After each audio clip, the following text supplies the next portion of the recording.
ظاہری نے بیان کیا کہ جب ہم سے ابو جمیلہ رضی اللہ عنہ نے حدیث بیان کی تو ہم سعید بن مسیب کے ساتھ تھے۔ بیان کیا کہ ابو جمیلہ نے کہا کہ انہوں نے نبی کریم صلی اللہ علیہ وسلم کی صحبت پائی اور وہ آپ کے ساتھ غزوہ فتح مکہ کے لیے نکلے تھے۔ صحیح بخاری حدیث نمبر 4301۔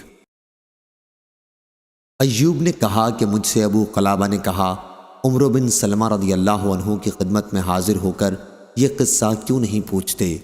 ابو قلابہ نے کہا کہ پھر میں ان کی خدمت میں گیا اور ان سے سوال کیا۔ انہوں نے کہا، جاہلیت میں ہمارا قیام ایک چشمے پر تھا جہاں عام راستہ تھا۔ سوار ہمارے قریب سے گزرتے تو ہم ان سے پوچھتے، لوگوں کا کیا خیال ہے، اس شخص کا کیا معاملہ ہے؟ یہ اشارہ نبی کریم صلی اللہ علیہ وسلم کی طرف ہوتا تھا۔ لوگ بتاتے کہ وہ کہتے ہیں کہ اللہ نے انہیں اپنا رسول بنا کر بھیجا ہے اور اللہ ان پر وحی نازل کرتا ہے، یا اللہ نے ان پر وحی نازل کی ہے۔ وہ قرآن کی کوئی آیت سناتے، میں وہ فوراً یاد کر لیتا، اس کی باتیں میرے دل کو لگتی تھیں۔ ادھر سارے عرب والے فتح مکہ پر اپنے اسلام کو موقف کیے ہوئے تھے۔ ان کا کہنا یہ تھا کہ اس نبی کو اور اس کی قوم قریش کو نمٹنے دو، اگر وہ ان پر غالب آ گئے تو پھر واقعی وہ سچے نبی ہیں۔ چنانچہ جب مکہ فتح ہو گیا تو ہر قوم نے اسلام لانے میں پہل کی، اور میرے والد نے بھی میری قوم کے اسلام میں جلدی کی۔ پھر جب وہ مدینہ سے واپس آئے تو کہا کہ میں خدا کی قسم ایک سچے نبی کے پاس سے آ رہا ہوں۔ انہوں نے فرمایا ہے کہ فلاں نماز اس طرح فلاں وقت پڑھا کرو، اور جب نماز کا وقت ہو جائے تو تم میں سے کوئی ایک شخص اذان دے، اور امامت وہ کرے جسے قرآن سب سے زیادہ یاد ہو۔ لوگوں نے اندازہ کیا کہ کسے قرآن سب سے زیادہ یاد ہے، تو کوئی شخص ان کے قبیلے میں مجھ سے زیادہ قرآن یاد کرنے والا نہیں ملا، کیونکہ میں آنے جانے والے سواروں سے سن کر قرآن مجید یاد کر لیا کرتا تھا۔ اس لیے مجھے لوگوں نے امام بنایا، حالانکہ اس وقت میری عمر 6 یا 7 سال کی تھی، اور میرے پاس ایک ہی چادر تھی۔ جب میں اسے لپیٹ کر سجدہ کرتا تو اوپر ہو جاتی اور پیچھے کی جگہ کھل جاتی۔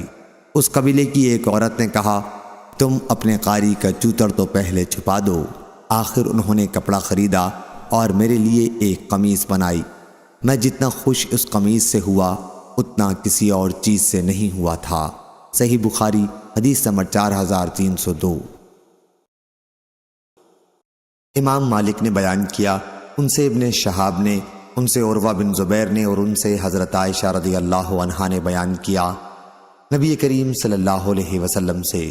دوسری سند، اور لیث بن سعد نے کہا، مجھ سے یونس نے بیان کیا، ان سے ابن شہاب نے، انہیں عروہ بن زبیر نے خبر دی، اور ان سے حضرت عائشہ رضی اللہ عنہا نے بیان کیا کہ عتبہ بن ابی وقاص نے مرتے وقت زمانہ جاہلیت میں اپنے بھائی سعد بن ابی وقاص رضی اللہ عنہ کو وصیت کی تھی کہ وہ زمعہ بن لیثی کی باندی سے پیدا ہونے والے بچے کو اپنے قبضے میں لے لیں۔ عتبہ نے کہا تھا وہ میرا لڑکا ہوگا۔ چنانچہ جب فتح مکہ کے موقع پر رسول اللہ صلی اللہ علیہ وسلم مکے میں داخل ہوئے تو سعد بن ابی وقاص رضی اللہ عنہ اس بچے کو لے کر حضور اکرم صلی اللہ علیہ وسلم کی خدمت میں حاضر ہوئے، اور ان کے ساتھ عبد بن زمعہ بھی آئے۔ سعد بن ابی وقاص رضی اللہ عنہ نے تو یہ کہا، یہ میرے بھائی کا لڑکا ہے۔ بھائی نے وصیت کی تھی کہ اسی کا لڑکا ہے، لیکن عبد بن زمعہ نے کہا، یا رسول اللہ، یہ میرا بھائی میرے والد زمعہ کا بیٹا ہے، کیونکہ انہی کے بستر پر پیدا ہوا ہے۔ حضرت صلی اللہ علیہ وسلم نے زمعہ کی باندی کے لڑکے کو دیکھا تو وہ واقعی سعد کے بھائی عتبہ بن ابی وقاص کی شکل پر تھا، لیکن حضور صلی اللہ علیہ وسلم نے قانون شریعت کے مطابق فیصلہ یہ کیا، کیا اے عبد بن زمعہ، تم ہی اس بچے کو رکھو، یہ تمہارا بھائی ہے، کیونکہ یہ تمہارے والد کے فراش پر اس کی باندی کے بطن سے پیدا ہوا ہے۔ لیکن دوسری طرف ام المومنین سودا رضی اللہ عنہا سے، جو زمعہ کی بیٹی تھی، فرمایا، سودا، اس لڑکے سے پردہ کیا کرنا، کیونکہ آپ نے اس لڑکے میں عتبہ بن ابی وقاص رضی اللہ عنہ کی شباہت پائی تھی۔ ابن شہاب نے کہا، ان سے عائشہ رضی اللہ عنہا نے بیان کیا کہ رسول کریم صلی اللہ علیہ وسلم نے فرمایا تھا، لڑکا اس کا ہوتا ہے جس کی جورو یا لونڈی کے پیٹ سے پیدا ہوا ہو، اور زنا کرنے والے کے حصے میں سنگ ہی ہیں۔ ابن شہاب نے بیان کیا کہ ابو ہریرہ رضی اللہ عنہ اس حدیث کو پکار پکار کر بیان کیا کرتے تھے۔ صحیح بخاری حدیث نمبر 4303۔ عروہ بن زبیر نے خبر دی کہ غزوہ فتح مکہ کے موقع پر ایک عورت نے نبی کریم صلی اللہ علیہ وسلم کے عہد میں چوری کر لی تھی۔ اس عورت کی قوم گھبرائی ہوئی اسامہ بن زید رضی اللہ عنہ کے پاس آئی تاکہ وہ حضور صلی اللہ علیہ وسلم سے اس کی سفارش کر دیں کہ اس کا ہاتھ چوری کے جرم میں نہ کاٹا جائے۔ عروہ نے بیان کیا کہ جب اسامہ رضی اللہ عنہ نے اس کے بارے میں حضرت صلی اللہ علیہ وسلم سے گفتگو کی تو آپ کے چہرے مبارک کا رنگ بدل گیا اور آپ نے فرمایا، تم مجھ سے اللہ کی قائم کی ہوئی ایک حد کے بارے میں سفارش کرنے آئے ہو۔ اسامہ رضی اللہ عنہ نے عرض کیا، میرے لیے دعائے مغفرت کیجیے یا رسول اللہ۔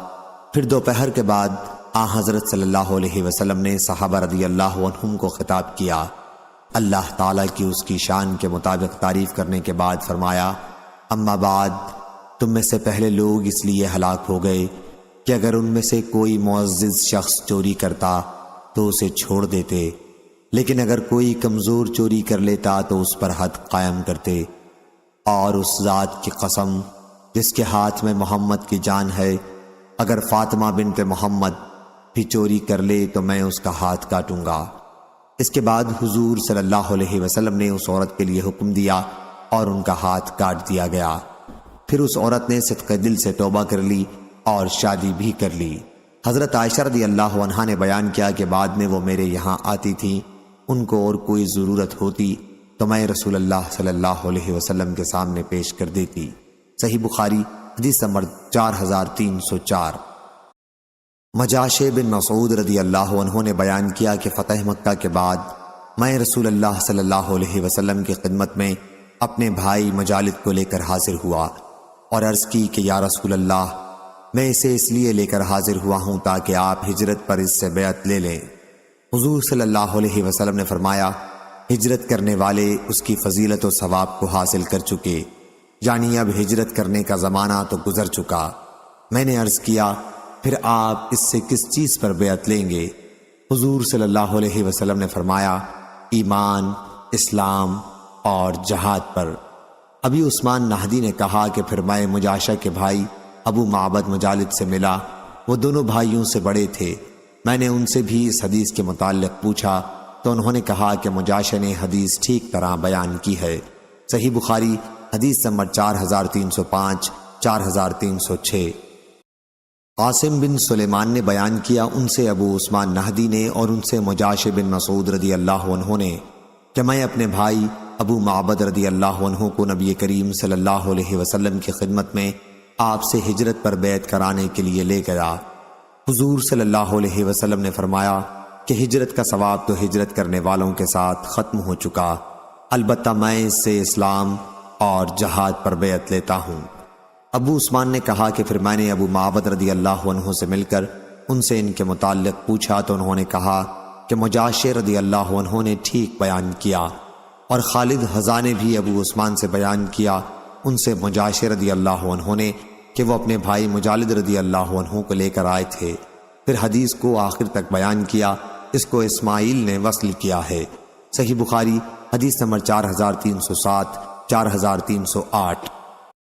غندر نے بیان کیا، کہا ہم سے شعبہ نے بیان کیا، ان سے ابو بشر نے اور ان سے مجاہد نے کہ میں نے ابن عمر رضی اللہ عنہ سے عرض کیا کہ میرا ارادہ ہے کہ ملک شام کو ہجرت کر جاؤں۔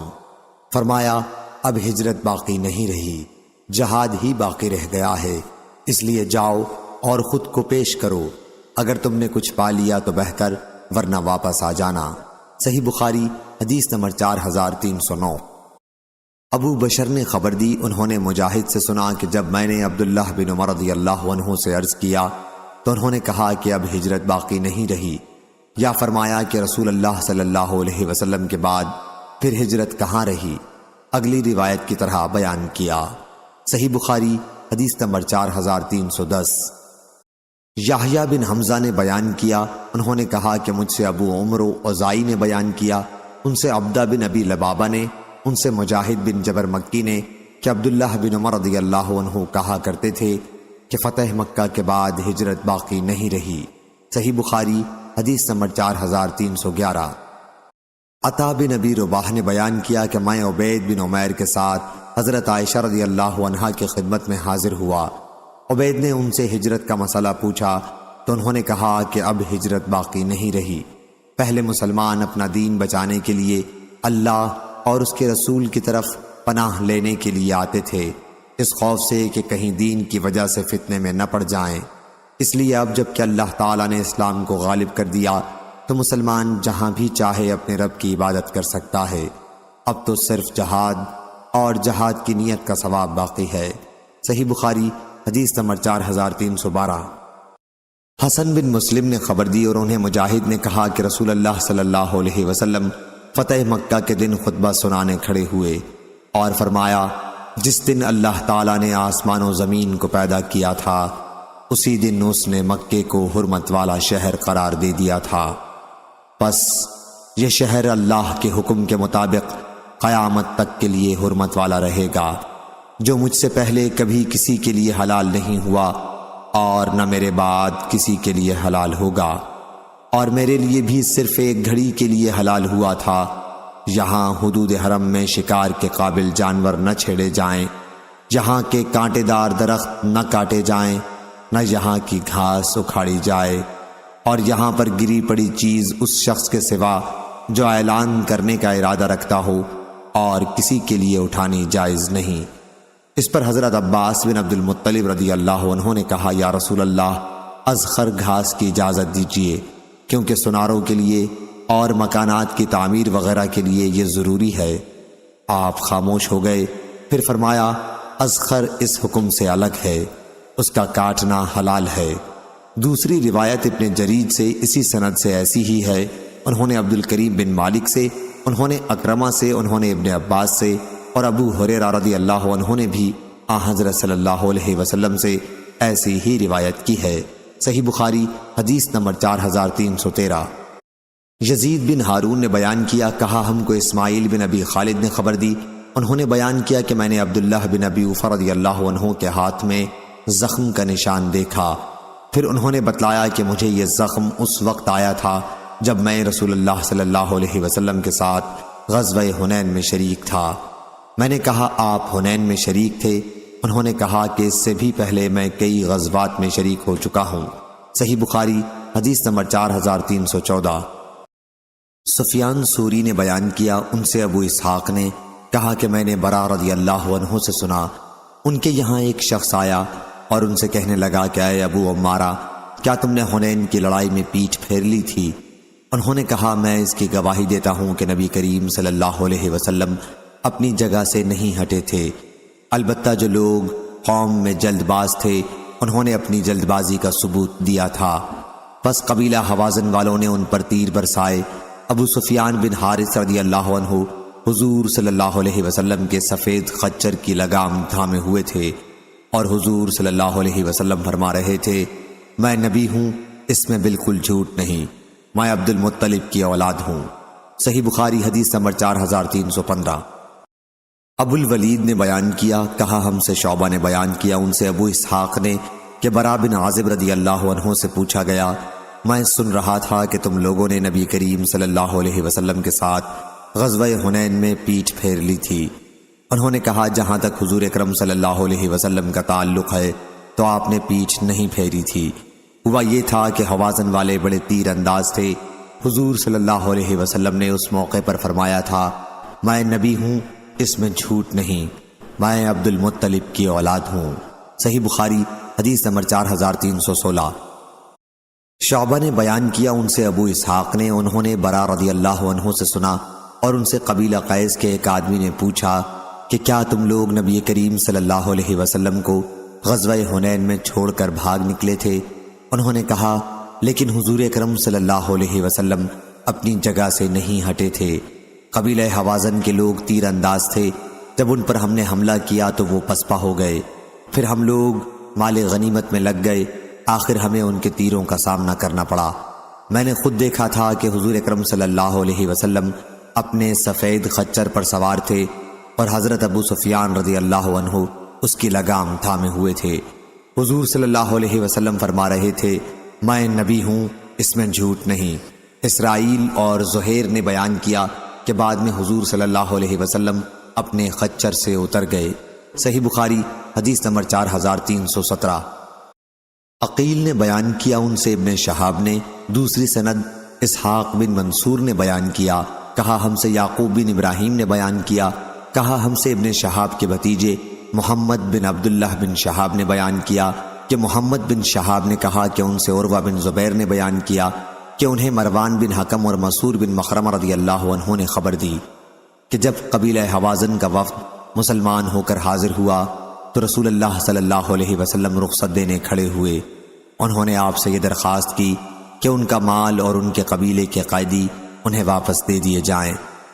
حضرت صلی اللہ علیہ وسلم نے فرمایا، جیسا کہ تم لوگ دیکھ رہے ہو میرے ساتھ کتنے اور لوگ بھی ہیں، اور دیکھو سچی بات مجھے سب سے زیادہ پسند ہے، اس لیے تم لوگ ایک ہی چیز پسند کر لو، یا تو اپنے قیدی لے لو یا مال لے لو۔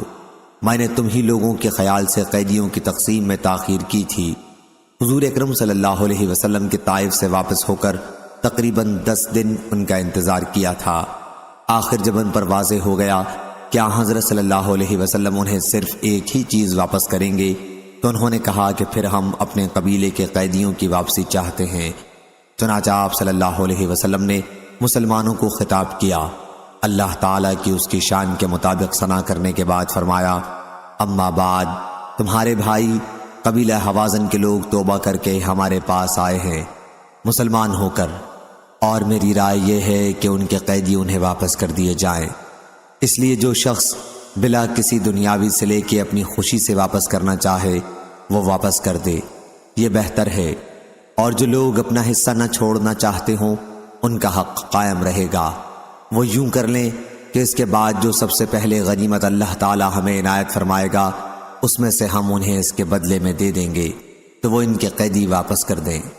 تمام صحابہ رضی اللہ عنہم نے کہا، یا رسول اللہ، ہم خوشی سے بلا کسی بدلے کے واپس کرنا چاہتے ہیں، لیکن حضور صلی اللہ علیہ وسلم نے فرمایا، اس طرح ہمیں اس کا علم نہیں ہوا کہ کس نے اپنی خوشی سے واپس کیا ہے اور کس نے نہیں، اس لیے سب لوگ جائیں اور تمہارے چودھری لوگ تمہارا فیصلہ ہمارے پاس لائیں۔ چنانچہ سب واپس آ گئے اور ان کے چودھریوں نے ان سے گفتگو کی۔ پھر وہ حضور صلی اللہ علیہ وسلم کی خدمت میں حاضر ہوئے اور عرض کیا کہ سب نے خوشی اور فراخ دلی کے ساتھ اجازت دے دی ہے۔ ابن عباس رضی اللہ عنہ نے کہا، یہی ہے وہ حدیث جو مجھے قبیلہ حوازن کے قیدیوں کے متعلق پہنچی ہے۔ صحیح بخاری حدیث نمبر 4318، 4319۔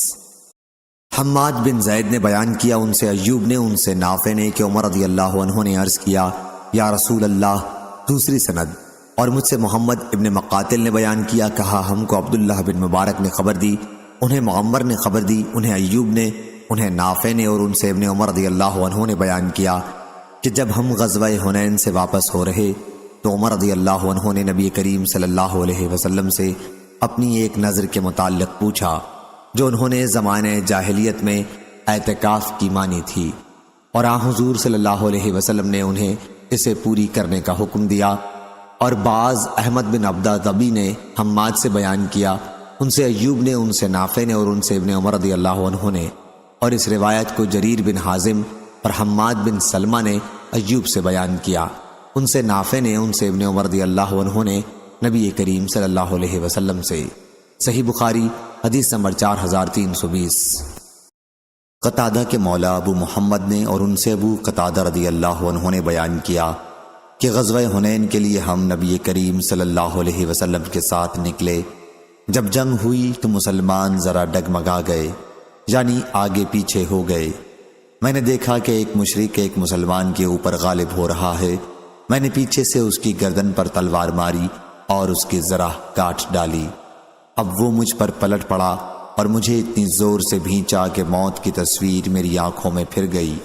آخر وہ مر گیا اور مجھے چھوڑ دیا۔ پھر میری ملاقات عمر رضی اللہ عنہ سے ہوئی۔ میں نے پوچھا لوگوں کو کیا ہو گیا ہے؟ انہوں نے فرمایا یہی اللہ عز و جل کا حکم ہے۔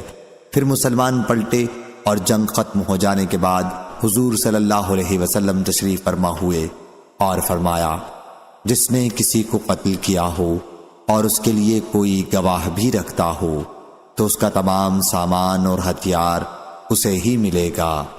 میں نے اپنے دل میں کہا کہ میرے لیے کون گواہی دے گا؟ پھر میں بیٹھ گیا۔ بیان کیا کہ پھر آپ نے دوبارہ یہی فرمایا۔ اس مرتبہ پھر میں نے دل میں کہا کہ میرے لیے کون گواہی دے گا، اور پھر بیٹھ گیا۔ حضور صلی اللہ علیہ وسلم نے پھر اپنا فرمان دہرایا تو میں اس مرتبہ کھڑا ہو گیا۔ حضور صلی اللہ علیہ وسلم نے اس مرتبہ فرمایا، کیا بات ہے ابو قتادہ؟ میں نے آپ کو بتایا تو ایک صاحب اسود بن خزائی اسلمی نے کہا کہ یہ سچ کہتے ہیں اور ان کے مقتول کا سامان میرے پاس ہے، آپ میرے حق میں انہیں راضی کر دیں کہ سامان مجھ سے نہ لیں۔ اس پر ابو بکر رضی اللہ عنہ نے فرمایا، نہیں، خدا کی قسم، اللہ کے شیروں میں سے ایک شیر جو اللہ اور اس کے رسول صلی اللہ علیہ وسلم کی طرف سے لڑتا ہے، پھر حضور صلی اللہ علیہ وسلم اس کا حق تمہیں ہرگز نہیں دے سکتے۔ حضور صلی اللہ علیہ وسلم نے فرمایا کہ سچ کہا، تم سامان ابو قتادہ رضی اللہ عنہ کو دے دو۔ انہوں نے سامان مجھے دے دیا۔ میں نے اس سامان سے قبیلہ سلمہ کے محلے میں ایک باغ خریدا۔ اسلام کے بعد یہ میرا پہلا مال تھا جسے میں نے حاصل کیا تھا۔ صحیح بخاری حدیث نمبر 4321۔ ابو قتادہ رضی اللہ عنہ کے مولا ابو محمد نے بیان کیا، غزوہ حنین کے دن میں نے ایک مسلمان کو دیکھا کہ ایک مشرک سے لڑ رہا تھا اور ایک دوسرا مشرک پیچھے سے مسلمان کو قتل کرنے کی گھات میں تھا۔ پہلے تو میں اسی کی طرف بڑھا، اس نے اپنا ہاتھ مجھے مارنے کے لیے اٹھایا تو میں نے اس کے ہاتھ پر وار کر کے کاٹ دیا۔ اس کے بعد وہ مجھ سے چمٹ گیا اور اتنی زور سے مجھے بھینچا کہ میں ڈر گیا۔ آخر اس نے مجھے چھوڑ دیا اور ڈھیلا پڑ گیا۔ میں نے اسے دھکا دے کر قتل کر دیا اور مسلمان بھاگ نکلے اور میں بھی ان کے ساتھ بھاگ پڑا۔ لوگوں میں عمر بن خطاب رضی اللہ عنہ نظر آئے تو میں نے ان سے پوچھا، لوگ کیوں بھاگ رہے ہیں؟ انہوں نے فرمایا کہ اللہ تعالیٰ کا یہی حکم ہے۔ پھر لوگ حضرت صلی اللہ علیہ وسلم کے پاس آ کر جمع ہو گئے۔ حضور صلی اللہ علیہ وسلم نے فرمایا کہ جو شخص اس پر گواہ قائم کر دے گا کہ کسی مقتول کو اسی نے قتل کیا ہے تو اس کا سارا سامان اسے ملے گا۔ میں اپنے مقتول پر گواہ کے لیے اٹھا لیکن مجھے کوئی گواہ دکھائی نہ دیا۔ آخر میں بیٹھ گیا۔ پھر میرے سامنے ایک صورت آئی۔ میں نے اپنے معاملے کی اطلاع حضور اکرم صلی اللہ علیہ وسلم کو دی۔ آپ کے پاس بیٹھے ہوئے ایک صاحب اسود بن خزائی اسلمی رضی اللہ عنہ نے کہا کہ ان کے مقتول کا ہتھیار میرے پاس ہے، آپ میرے حق میں انہیں راضی کر دیں۔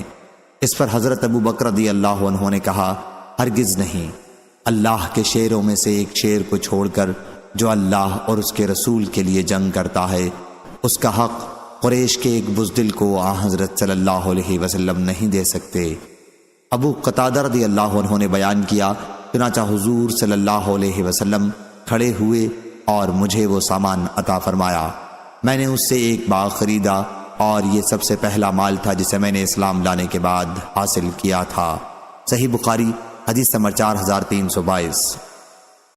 ابو اسامہ نے بیان کیا، ان سے برید بن عبداللہ نے، ان سے ابو بردہ نے اور ان سے ابو موسیٰ اشعری رضی اللہ عنہ نے کہ جب رسول اللہ صلی اللہ علیہ وسلم غزوہ حنین سے فارغ ہو گئے تو آپ نے ایک دستے کے ساتھ ابو عامر رضی اللہ عنہ کو وادی اوطاس کی طرف بھیجا۔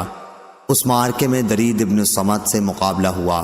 درید قتل کر دیا گیا اور اللہ تعالیٰ نے اس کے لشکر کو شکست دے دی۔ ابو موسیٰ اشعری رضی اللہ عنہ نے بیان کیا کہ ابو عامر رضی اللہ عنہ کے ساتھ حضرت صلی اللہ علیہ وسلم نے مجھے بھی بھیجا تھا۔ ابو عامر رضی اللہ عنہ کے گھٹنے میں تیر آ کر لگا۔ بنی جاشم کے ایک شخص نے ان پر تیر مارا تھا اور ان کے گھٹنے میں اتار دیا تھا۔ میں ان کے پاس پہنچا اور کہا، چچا یہ تیر آپ پر کس نے پھینکا ہے؟ انہوں نے ابو موسیٰ رضی اللہ عنہ کو اشارے سے بتایا کہ وہ جاشمی میرا قاتل ہے جس نے مجھے نشانہ بنایا ہے۔ میں اس کی طرف لپکا اور اس کے قریب پہنچ گیا، لیکن جب اس نے مجھے دیکھا تو وہ بھاگ پڑا۔ میں نے اس کا پیچھا کیا اور میں یہ کہتا جاتا تھا، تجھے شرم نہیں آتی؟ تجھ سے مقابلہ نہیں کیا جاتا۔ آخر وہ رک گیا اور ہم نے ایک دوسرے پر تلوار سے وار کیا۔ میں نے اسے قتل کر دیا اور ابو عامر رضی اللہ عنہ سے جا کر کہا کہ اللہ نے آپ کے قاتل کو قتل کروا دیا۔ انہوں نے فرمایا کہ میرے گھٹنے میں سے تیر نکال لے۔ میں نے نکال دیا تو اس سے پانی جاری ہو گیا۔ پھر انہوں نے فرمایا، بھتیجے، حضور اکرم صلی اللہ علیہ وسلم کو میرا سلام پہنچانا اور عرض کرنا کہ میرے لیے مغفرت کی دعا فرمائیں۔ ابو عامر رضی اللہ عنہ نے لوگوں پر مجھے اپنا نائب بنا دیا۔ اس کے بعد وہ تھوڑی دیر اور زندہ رہے اور شہادت پائی۔ میں واپس ہوا اور حضور اکرم صلی اللہ علیہ وسلم کی خدمت میں پہنچا۔ آپ اپنے گھر میں بانوں کی ایک چارپائی پر تشریف رکھتے تھے۔ اس پر کوئی بستر بچھا ہوا نہیں تھا اور بانوں کے نشانات آپ کی پیٹھ اور پہلو پر پڑ گئے تھے۔ میں نے آپ سے اپنے اور ابو عامر رضی اللہ عنہ کے واقعات بیان کیے اور یہ کہ انہوں نے دعائے مغفرت کے لیے درخواست کی ہے۔ حضرت صلی اللہ علیہ وسلم نے پانی طلب فرمایا اور وضو کیا، پھر ہاتھ اٹھا کر دعا کی، اے اللہ عبید ابو عامر رضی اللہ عنہ کی مغفرت فرما۔ میں نے آپ کی بغل میں سفیدی جب آپ دعا کر رہے تھے دیکھی۔ پھر حضور صلی اللہ علیہ وسلم نے دعا کی، اے اللہ قیامت کے دن ابو عامر رضی اللہ عنہ کو اپنی بہت سی مخلوق سے بلند تر درجہ عطا فرمائیو۔ میں نے عرض کیا، اور میرے لیے بھی اللہ سے مغفرت کی دعا فرما دیجئے۔ حضور صلی اللہ علیہ وسلم نے دعا کی، اے اللہ عبداللہ ابن قیس ابو موسیٰ کے گناہوں کو بھی معاف فرما اور قیامت کے دن اچھا مقام عطا فرمائیو۔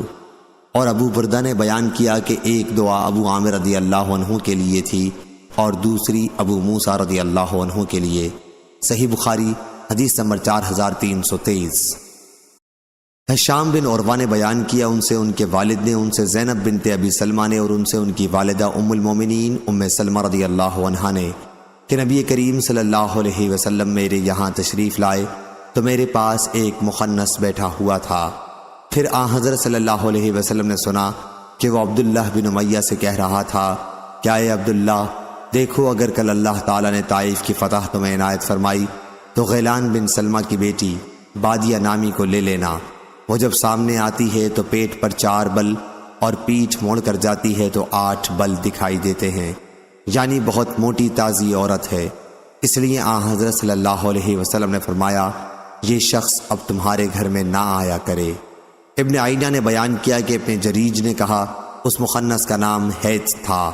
ہم سے محمود نے کہا، ان سے ابو اسامہ نے بیان کیا، ان سے ہشام نے اسی طرح بیان کیا اور یہ اضافہ کیا کہ حضور صلی اللہ علیہ وسلم اس وقت طائف کا محاصرہ کیے ہوئے تھے۔ صحیح بخاری حدیث نمبر 4324۔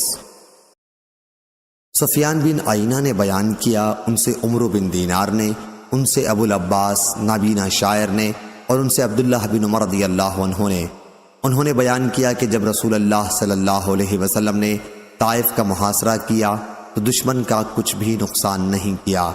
آخر آپ نے فرمایا کہ اب انشاءاللہ ہم واپس ہو جائیں گے۔ مسلمانوں کے لیے ناکام لوٹنا بڑا شاق گزرا۔ انہوں نے کہا کہ واہ، بغیر فتح کے ہم واپس چلے جائیں۔ راوی نے ایک مرتبہ نذهب کے بجائے نقفل کا لفظ استعمال کیا، یعنی ہم لوٹ جائیں اور طائف کو فتح نہ کریں، یہ کیوں کر ہو سکتا ہے؟ اس پر حضرت صلی اللہ علیہ وسلم نے فرمایا کہ پھر صبح سویرے میدان میں جنگ کے لیے آ جاؤ۔ صحابہ صبح سویرے ہی آ گئے، لیکن ان کی بڑی تعداد زخمی ہو گئی۔ اب پھر حضرت صلی اللہ علیہ وسلم نے فرمایا کہ انشاءاللہ ہم کل واپس چلیں گے۔ صحابہ رضی اللہ عنہ نے اسے بہت پسند کیا۔ حضرت صلی اللہ علیہ وسلم اس پر ہنس پڑے اور سفیان رضی اللہ عنہ نے ایک مرتبہ بیان کیا کہ حضرت صلی اللہ علیہ وسلم مسکرا دیے۔ بیان کیا کہ حمیدی نے کہا کہ ہم سے سفیان نے یہ پوری خبر بیان کی۔ صحیح بخاری حدیث نمبر 4325۔ عاصم بن سلیمان نے بیان کیا، انہوں نے ابو عثمان نہدی سے سنا، کہا میں نے سعد بن ابی وقاص رضی اللہ عنہ سے سنا، جنہوں نے سب سے پہلے اللہ کے راستے میں تیر چلایا تھا، اور ابو بکر رضی اللہ عنہ سے جو طائف کے قلعے پر چند مسلمانوں کے ساتھ چڑھے تھے اور اس طرح نبی کریم صلی اللہ علیہ وسلم کی خدمت میں حاضر ہوئے تھے۔ ان دونوں صحابیوں نے بیان کیا کہ ہم نے حضور اکرم صلی اللہ علیہ وسلم سے سنا، آپ فرما رہے تھے کہ جو شخص جانتے ہوئے اپنے باپ کے سوا کسی دوسرے کی طرف اپنے آپ کو منسوب کرے تو اس پر جنت حرام ہے۔ اور ہشام نے بیان کیا اور انہیں معمر نے خبر دی، انہیں عاصم نے، انہیں ابو العالیہ یا ابو عثمان نہدی نے کہا کہ میں نے سعد بن ابی وقاص رضی اللہ عنہ اور ابو بکر رضی اللہ عنہ سے سنا کہ نبی کریم صلی اللہ علیہ وسلم نے فرمایا، عاصم نے بیان کیا کہ میں نے ابو العالیہ یا ابو عثمان نہدی رضی اللہ عنہ سے کہا، آپ سے روایت ایسے دو اصحاب سعد اور ابو بکر رضی اللہ عنہ نے بیان کی ہے کہ یقین کے لیے ان کے نام کافی ہیں۔ انہوں نے کہا، یقیناً ان میں سے ایک سعد بن ابی وقاص رضی اللہ عنہ تو وہ ہیں جنہوں نے اللہ کے راستے میں سب سے پہلے تیر چلایا تھا، اور دوسرے ابو بکر رضی اللہ عنہ وہ ہیں جو 30ویں آدمی تھے ان لوگوں میں جو طائف کے قلعے سے اتر کر حضرت صلی اللہ علیہ وسلم کے پاس آئے تھے۔ صحیح بخاری حدیث نمبر 4326 4327۔ ابو موسیٰ اشعری رضی اللہ عنہ نے بیان کیا کہ میں نبی کریم صلی اللہ علیہ وسلم کے قریب ہی تھا جب آپ جعرانہ سے، جو مکہ اور مدینہ کے درمیان میں ایک مقام ہے، اتر رہے تھے۔ آپ کے ساتھ بلال رضی اللہ عنہ تھے۔ اسی عرصے میں حضرت صلی اللہ علیہ وسلم کے پاس ایک بدوی آیا اور کہنے لگا کہ آپ نے جو مجھ سے وعدہ کیا ہے اسے پورا کیوں نہیں کرتے؟ حضور صلی اللہ علیہ وسلم نے فرمایا کہ تمہیں بشارت ہو۔ اس پر وہ بدوی بولا، بشارت تو آپ مجھے بہت دے چکے۔ پھر حضور صلی اللہ علیہ وسلم نے چہرہ مبارک ابو موسیٰ اور بلال کی طرف پھیرا، کہا پھر آپ بہت غصے میں معلوم ہو رہے تھے۔ آپ نے فرمایا، اس نے بشارت واپس کر دی، اب تم دونوں اسے قبول کر لو۔ ان دونوں حضرات نے عرض کیا، ہم نے قبول کیا۔ پھر آپ نے پانی کا ایک پیالہ طلب فرمایا اور اپنے دونوں ہاتھوں اور چہرے کو اس میں دھویا اور اسی میں کلی کی، اور ابو موسیٰ اشعری رضی اللہ عنہ اور بلال رضی اللہ عنہ ہر دو سے فرمایا کہ اس کا پانی پی لو اور اپنے چہروں اور سینوں پر اسے ڈال لو اور بشارت حاصل کرو۔ ان دونوں نے پیالہ لے لیا اور ہدایت کے مطابق عمل کیا۔ پردے کے پیچھے سے ام سلمہ رضی اللہ عنہا نے بھی کہا کہ اپنی ماں کے لیے بھی کچھ چھوڑ دینا، چنانچہ ان ہر دو نے ان کے لیے ایک حصہ چھوڑ دیا۔ صحیح بخاری حدیث نمبر 4328۔ صفوان بن یعلی بن امیہ نے خبر دی کہ یعلی نے کہا، کاش میں رسول اللہ صلی اللہ علیہ وسلم کو اس وقت دیکھ سکتا جب آپ پر وحی نازل ہوتی ہے۔ بیان کیا کہ حضور اکرم صلی اللہ علیہ وسلم جعرانہ میں ٹھہرے ہوئے تھے۔ آپ کے لیے ایک کپڑے سے سایہ کر دیا گیا تھا اور اس میں چند صحابہ رضی اللہ عنہم بھی آپ کے ساتھ موجود تھے۔ اتنے میں ایک اعرابی آئے، وہ ایک جبہ پہنے ہوئے تھے، خوشبو میں بسا ہوا۔ انہوں نے عرض کیا، یا رسول اللہ، ایک ایسے شخص کے بارے میں آپ کا کیا حکم ہے جو اپنے جبے میں خوشبو لگانے کے بعد عمرے کا احرام باندھے؟ فوراً ہی عمر رضی اللہ عنہ نے یعلی رضی اللہ عنہ کو آنے کے لیے ہاتھ سے اشارہ کیا۔ یعلی رضی اللہ عنہ حاضر ہو گئے اور اپنا سر حضرت صلی اللہ علیہ وسلم کو دیکھنے کے لیے اندر کیا۔ نزول وحی کی کیفیت سے حضرت صلی اللہ علیہ وسلم کا چہرہ مبارک سرخ ہو رہا تھا اور زور زور سے سانس چل رہا تھا۔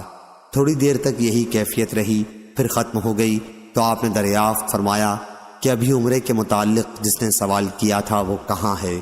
انہیں تلاش کر کے لایا گیا تو آپ نے فرمایا کہ جو خوشبو تم نے لگا رکھی ہے اسے 3 مرتبہ دھو لو اور جبہ اتار دو اور پھر عمرے میں وہی کام کرو جو حج میں کرتے ہو۔ صحیح بخاری حدیث نمبر 4329۔ عبداللہ بن زید بن عاصم رضی اللہ عنہ نے بیان کیا کہ غزوہ حنین کے موقع پر اللہ تعالیٰ نے اپنے رسول کو جو غنیمت دی تھی، آپ نے اس کی تقسیم کمزور ایمان کے لوگوں میں جو فتح مکہ کے بعد ایمان لائے تھے کر دی، اور انصار کو اس میں سے کچھ نہیں دیا۔ اس کا انہیں کچھ ملال ہوا کہ وہ مال جو حضرت صلی اللہ علیہ وسلم نے دوسروں کو دیا انہیں کیوں نہیں دیا۔ آپ نے اس کے بعد انہیں خطاب کیا اور فرمایا، اے انصاریو، کیا میں نے تمہیں گمراہ نہیں پایا تھا؟ پھر تم کو میرے ذریعے اللہ تعالیٰ نے ہدایت نصیب کی اور تم میں آپس میں دشمنی اور نا اتفاقی تھی، تو اللہ تعالیٰ نے میرے ذریعے تم میں باہم الفت پیدا کی، اور تم محتاج تھے، اللہ تعالیٰ نے میرے ذریعے غنی کیا۔ آپ کے ایک ایک جملے پر انصار کہتے جاتے تھے کہ اللہ اور اس کے رسول کے ہم سب سے زیادہ احسان مند ہیں۔ حضور صلی اللہ علیہ وسلم نے فرمایا کہ میری باتوں کا جواب دینے سے تمہیں کیا چیز مانے رہی؟ بیان کیا کہ حضور صلی اللہ علیہ وسلم کے ہر اشارے پر انصار عرض کرتے جاتے کہ اللہ اور اس کے رسول کے ہم سب سے زیادہ احسان مند ہیں۔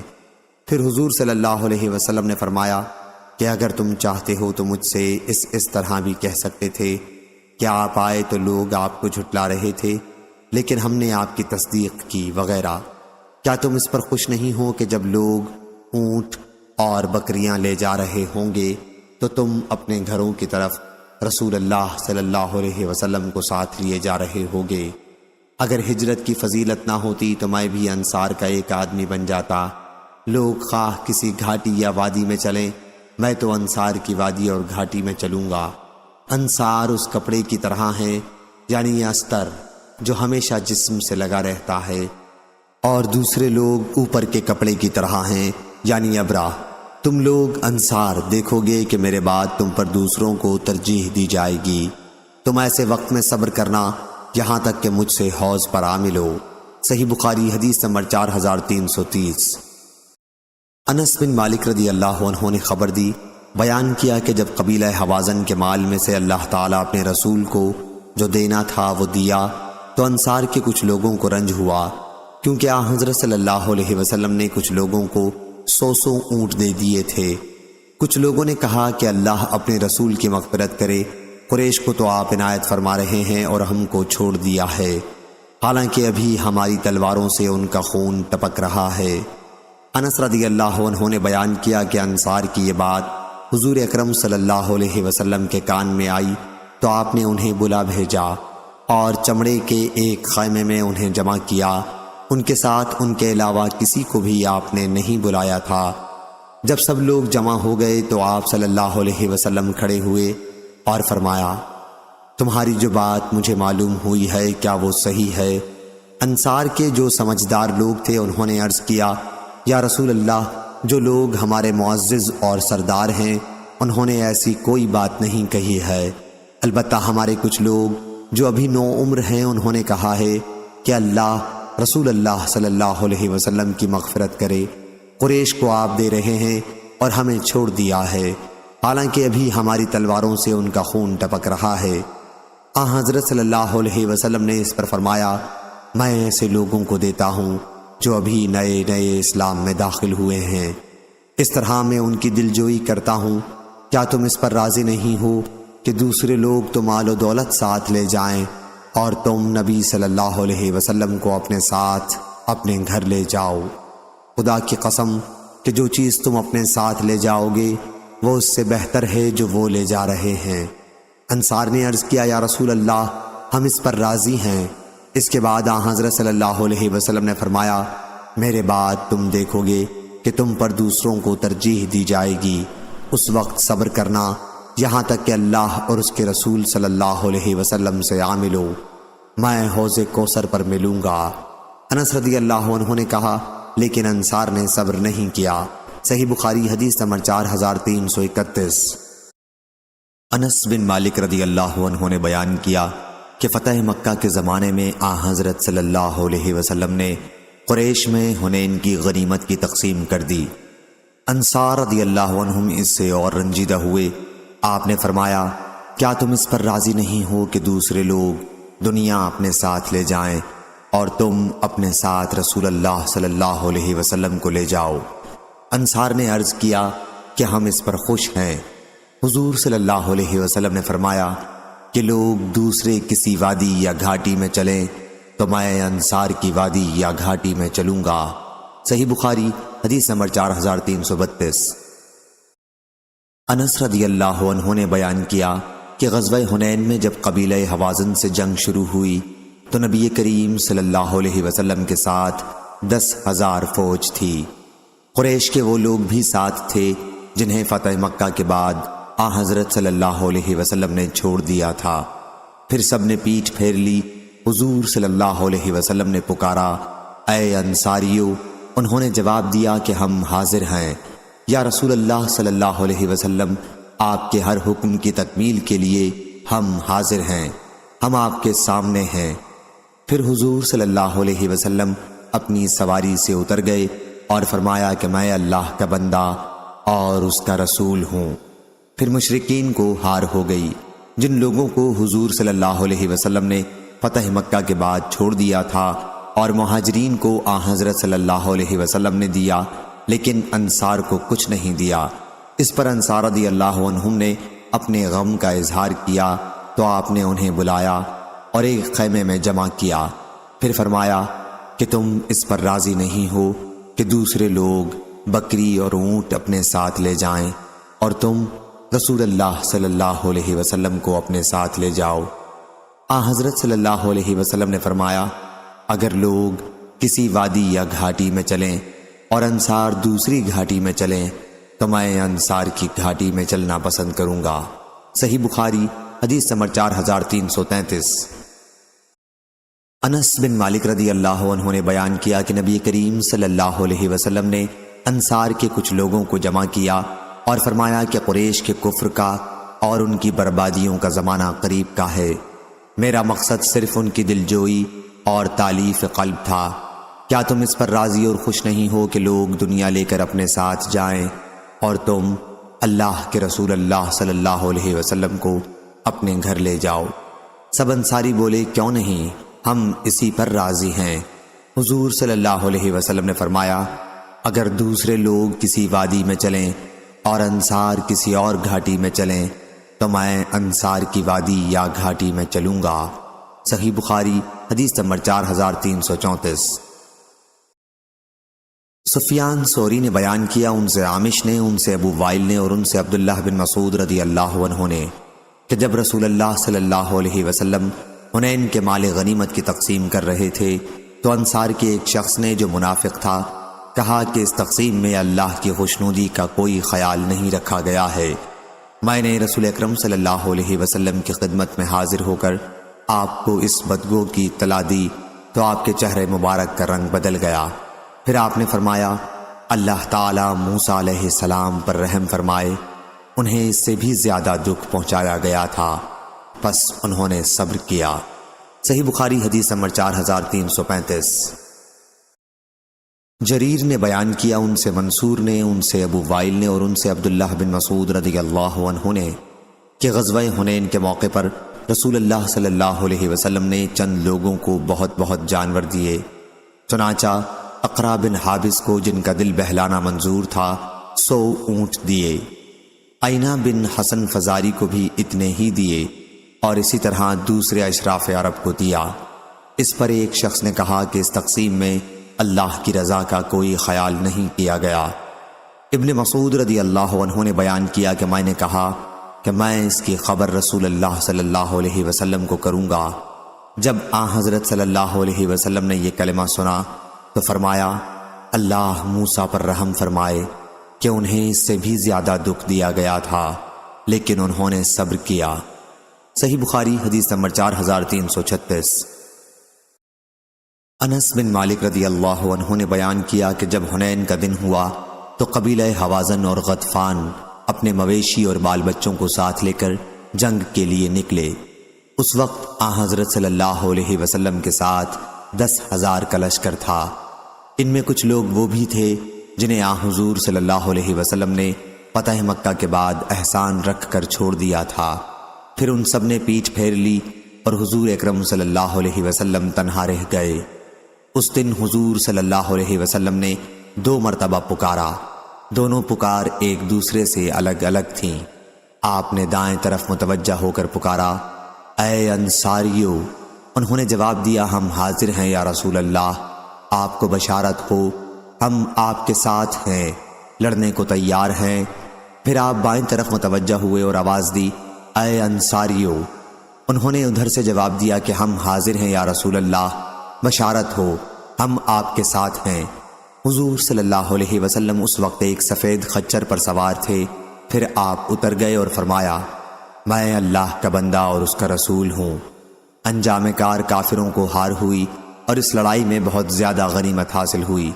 حضور صلی اللہ علیہ وسلم نے اسے مہاجرین میں اور قریشیوں میں تقسیم کر دیا جنہیں فتح مکہ کے موقع پر احسان رکھ کر چھوڑ دیا تھا۔ انصار کو اس میں سے کچھ نہیں عطا فرمایا۔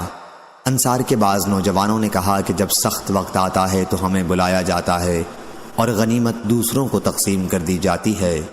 یہ بات حضور اکرم صلی اللہ علیہ وسلم تک پہنچی تو آپ نے انصار کو ایک خیمے میں جمع کیا اور فرمایا اے انصاریو، کیا وہ بات صحیح ہے جو تمہارے بارے میں مجھے معلوم ہوئی ہے؟ اس پر وہ خاموش ہو گئے۔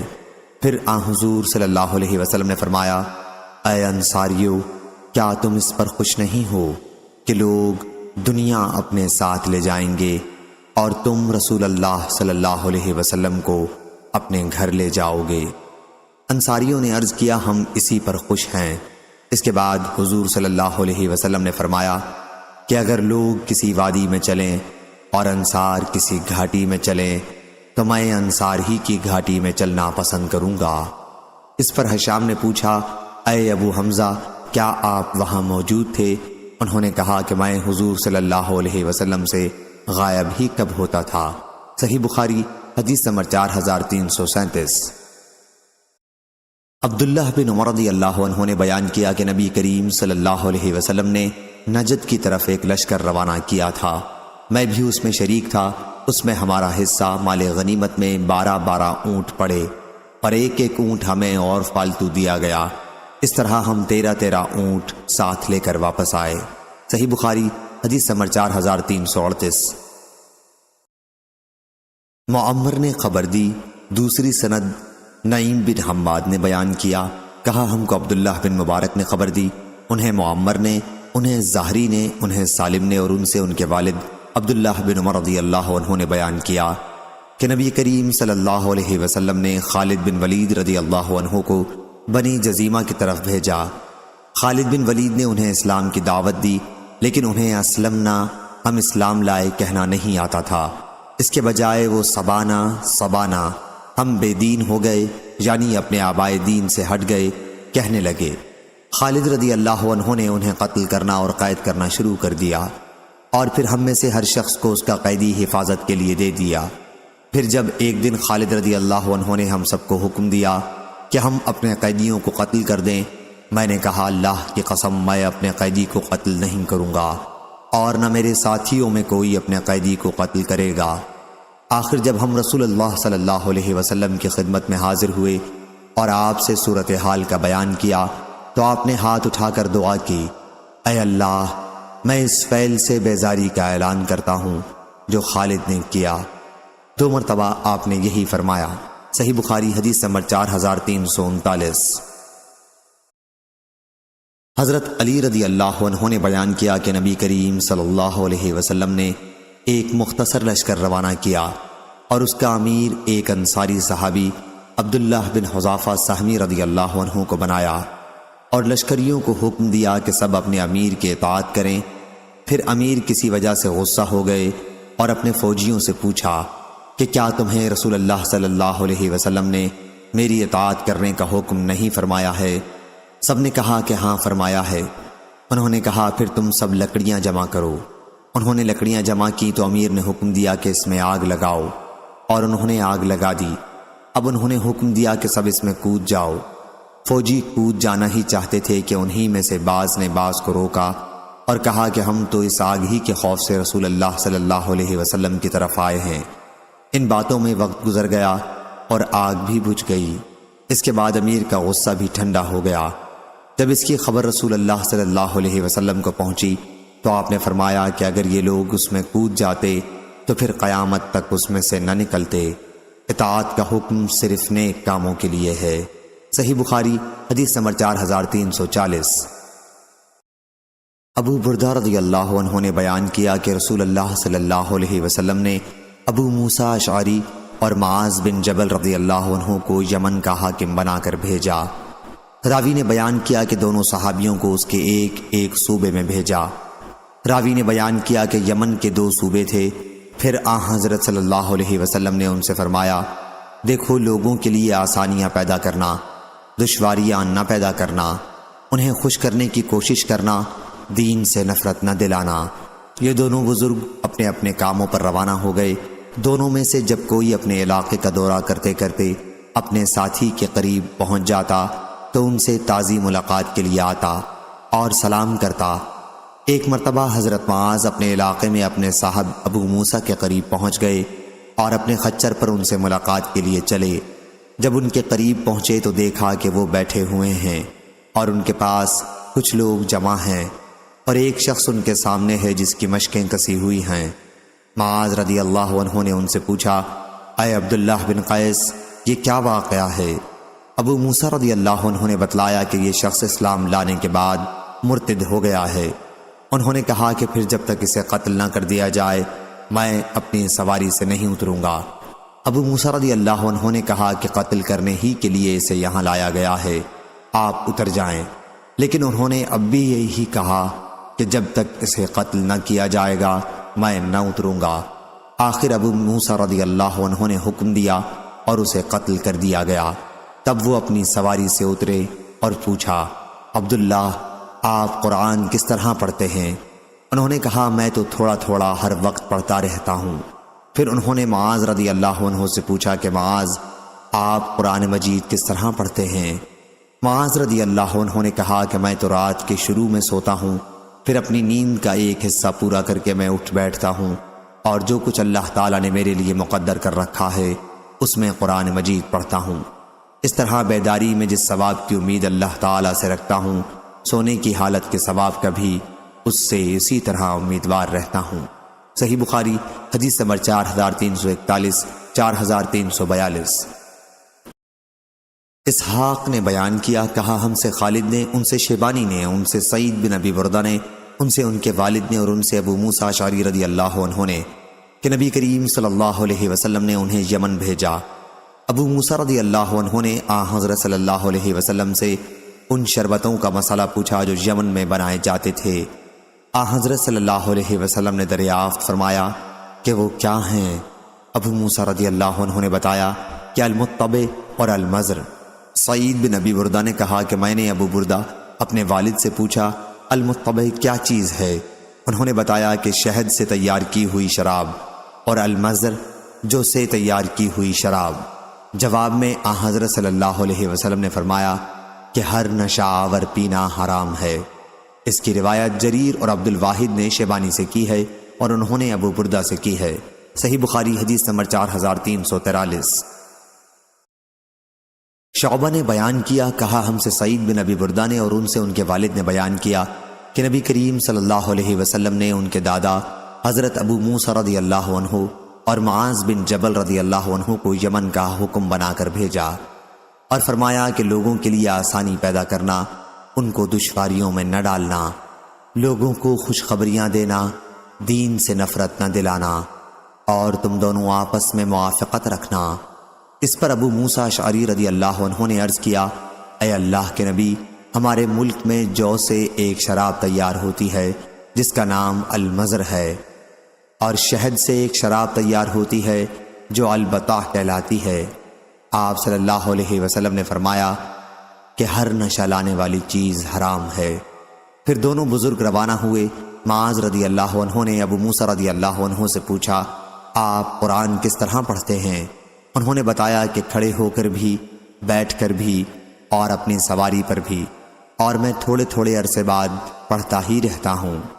معاذ رضی اللہ عنہ نے کہا، لیکن میرا معمول یہ ہے کہ شروع رات میں سو جاتا ہوں اور پھر بیدار ہو جاتا ہوں۔ اس طرح میں اپنی نیند پر بھی ثواب کا امیدوار ہوں، جس طرح بیدار ہو کر عبادت کرنے پر ثواب کی مجھے امید ہے۔ اور انہوں نے ایک خیمہ لگا لیا اور ایک دوسرے سے ملاقات برابر ہوتی رہتی۔ ایک مرتبہ معاذ رضی اللہ عنہ ابو موسیٰ رضی اللہ عنہ سے ملنے کے لیے آئے، دیکھا ایک شخص بندھا ہوا ہے، پوچھا یہ کیا بات ہے؟ ابو موسیٰ رضی اللہ عنہ نے بتلایا کہ یہ ایک یہودی ہے، پہلے خود اسلام لایا اور اب یہ مرتد ہو گیا ہے۔ معاذ رضی اللہ عنہ نے کہا کہ میں اسے قتل کیے بغیر ہرگز نہ رہوں گا۔ مسلم بن ابراہیم کے ساتھ اس حدیث کو عبد الملک بن عمر عقدی اور وہب بن جریر نے شعبہ سے روایت کیا ہے، اور وکیع اور نظر اور ابو داؤد نے اس کو شعبہ سے، انہوں نے اپنے باپ بردہ سے، انہوں نے سعید کے دادا ابو موسیٰ رضی اللہ عنہ سے، انہوں نے حضرت صلی اللہ علیہ وسلم سے روایت کیا، اور جریر بن عبد الحمید نے اس کو شیبانی سے روایت کیا، انہوں نے ابو بردہ سے۔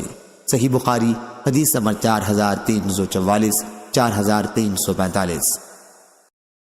قیس بن مسلم نے بیان کیا، کہا میں نے طارق بن شہاب سے سنا، انہوں نے کہا کہ مجھ سے ابو موسیٰ اشعری رضی اللہ عنہ نے کہا کہ مجھے رسول اللہ صلی اللہ علیہ وسلم نے میری قوم کے وطن یمن میں بھیجا، پھر میں آیا تو حضرت صلی اللہ علیہ وسلم مکے کی وادی ابطح میں پڑاؤ کیے ہوئے تھے۔ آپ نے دریافت فرمایا، عبداللہ بن قیس تم نے حج کا احرام باندھ لیا؟ میں نے عرض کیا جی ہاں یا رسول اللہ۔ آپ نے دریافت فرمایا کلمات احرام کس طرح کہے؟ بیان کیا کہ میں نے عرض کیا کہ یوں کلمات ادا کیے ہیں، اے اللہ میں حاضر ہوں، اور جس طرح آپ نے احرام باندھا ہے میں نے بھی اسی طرح باندھا ہے۔ فرمایا تم اپنے ساتھ قربانی کا جانور بھی لائے ہو؟ میں نے کہا کہ کوئی جانور تو میں اپنے ساتھ نہیں لایا۔ فرمایا تم پھر پہلے بیت اللہ کا طواف اور صفا اور مروہ کی سعی کر لو، ان رکنوں کی ادائیگی کے بعد حلال ہو جانا۔ میں نے اسی طرح کیا اور بنو قیس کی خاتون نے میرے سر میں کنگھا کیا، اور اسی قاعدے پر ہم اس وقت تک چلتے رہے جب تک حضرت عمر رضی اللہ عنہ خلیفہ ہوئے۔ اسی کو حج تمتع کہتے ہیں، اور یہ بھی سنت ہے۔ صحیح بخاری حدیث نمبر 4346۔ معاذ رضی اللہ عنہ نے بیان کیا کہ جب وہ یمن پہنچے تو یمن والوں کو صبح کی نماز پڑھائی، اور نماز میں آیت وَاتَّخَذُوا اللَّهَ إِبْرَاهِيمَ خَلِيلًا کی قرات کی، تو ان میں سے ایک صاحب نماز ہی میں بولے کہ ابراہیم کی والدہ کی آنکھیں ٹھنڈی ہو گئی ہوں گی۔ معاذ بن معاذ بغوی نے شعبہ سے، انہوں نے حبیب سے، انہوں نے سعید سے، انہوں نے عمرو بن میمون سے اس حدیث میں صرف اتنا بڑھایا ہے کہ نبی کریم صلی اللہ علیہ وسلم نے معاذ رضی اللہ عنہ کو یمن بھیجا۔ وہاں انہوں نے صبح کی نماز میں سورہ نساء پڑھی۔ جب اس آیت پر پہنچے وَاتَّخَذُوا اللَّهَ إِبْرَاهِيمَ خَلِيلًا، ایک صاحب جو ان میں کھڑے ہوئے تھے کہا کہ ابراہیم کے والدہ کی آنکھ ٹھنڈی ہو گئی ہوگی۔ صحیح بخاری حدیث نمبر 4348۔ ابو اسحاق نے کہا کہ میں نے برا بن عازب رضی اللہ عنہ سے سنا کہ رسول اللہ صلی اللہ علیہ وسلم نے ہمیں خالد بن ولید کے ساتھ یمن بھیجا۔ بیان کیا کہ پھر اس کے بعد ان کی جگہ حضرت علی رضی اللہ عنہ کو بھیجا، اور آپ نے انہیں ہدایت کی کہ خالد رضی اللہ عنہ کے ساتھیوں سے کہو کہ جو ان میں سے تمہارے ساتھ یمن میں رہنا چاہے وہ تمہارے ساتھ پھر یمن کو لوٹ جائے، اور جو وہاں سے واپس آنا چاہے وہ چلا آئے۔ برا رضی اللہ عنہ کہتے ہیں کہ میں ان لوگوں میں سے تھا جو یمن کو لوٹ گئے۔ انہوں نے بیان کیا کہ مجھے غنیمت میں کئی اوقیہ چاندی کے ملے تھے۔ صحیح بخاری حدیث نمبر 4349۔ وریدہ بن حصیب نے بیان کیا کہ نبی کریم صلی اللہ علیہ وسلم نے خالد بن ولید رضی اللہ عنہ کی جگہ حضرت علی رضی اللہ عنہ کو یمن بھیجا تاکہ غنیمت کے خمس 5واں حصہ کو ان سے لے آئیں۔ مجھے حضرت علی رضی اللہ عنہ سے بہت بغض تھا اور میں نے انہیں غسل کرتے دیکھا تھا۔ میں نے حضرت خالد رضی اللہ عنہ سے کہا تم دیکھتے ہو علی رضی اللہ عنہ نے کیا کیا، اور ایک لونڈی سے صحبت کی۔ پھر جب ہم حضرت صلی اللہ علیہ وسلم کی خدمت میں حاضر ہوئے تو میں نے آپ سے بھی اس کا ذکر کیا۔ آپ نے دریافت فرمایا وریدہ کیا تمہیں علی رضی اللہ عنہ کی طرف سے بغض ہے؟ میں نے عرض کیا کہ جی ہاں۔ فرمایا علی رضی اللہ عنہ سے دشمنی نہ رکھنا، کیونکہ خمس غنیمت کے 5ویں حصے میں اس کا اس سے بھی زیادہ حق ہے۔ صحیح بخاری حدیث نمبر 4350۔ ابو سعید خدری رضی اللہ عنہ کہتے تھے کہ یمن سے علی بن ابی طالب رضی اللہ عنہ نے رسول اللہ صلی اللہ علیہ وسلم کے پاس بیری کے پتوں سے دباغت یہ چمڑے کے ایک تھیلے میں سونے کے چند ڈلے بھیجے۔ ان سے کان کی مٹی بھی ابھی صاف نہیں کی گئی تھی۔ راوی نے بیان کیا کہ پھر حضرت صلی اللہ علیہ وسلم نے وہ سونا 4 آدمیوں میں تقسیم کر دیا، عینہ بن بدر، اقرا بن حابس، زید بن خیل، اور چوتھے علقمہ رضی اللہ عنہ یا عامر بن طفیل رضی اللہ عنہ۔ آپ کے اصحاب میں سے ایک صاحب نے اس پر کہا کہ ان لوگوں سے زیادہ ہم اس سونے کے مستحق تھے۔ راوی نے بیان کیا کہ جب حضرت صلی اللہ علیہ وسلم کو معلوم ہوا تو آپ نے فرمایا کہ تم مجھ پر اعتبار نہیں کرتے، حالانکہ اس اللہ نے مجھ پر اعتبار کیا ہے جو آسمان پر ہے، اور اس کی جو آسمان پر ہے وہی میرے پاس صبح و شام آتی ہے۔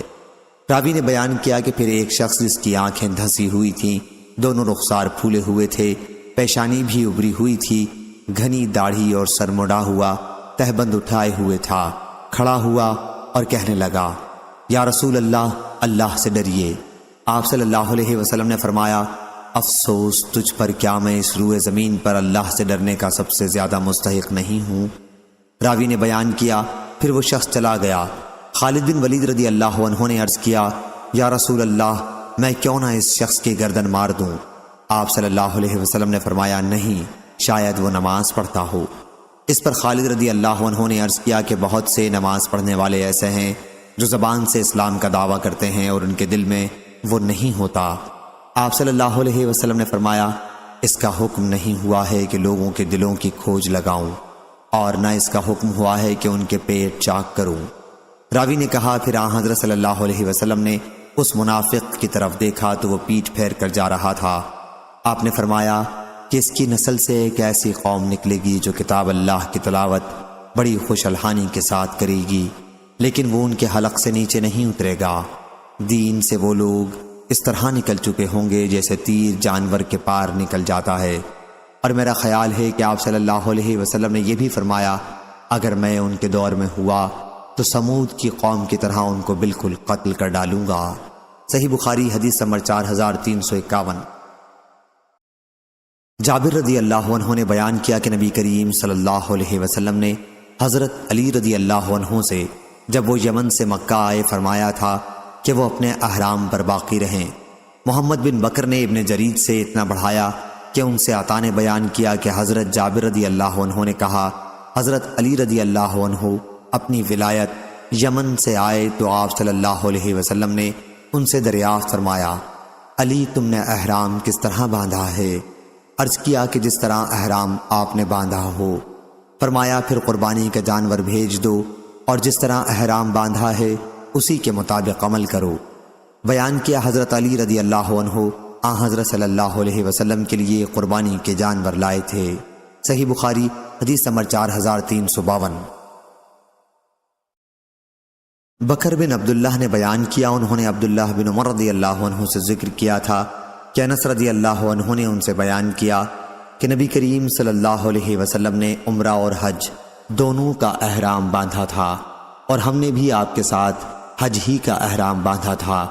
پھر ہم جب مکہ آئے تو آپ نے فرمایا کہ جس کے ساتھ قربانی کا جانور نہ ہو وہ اپنے حج کے احرام کو عمرے کا کر لے اور طواف اور سعی کر کے احرام کھول دے۔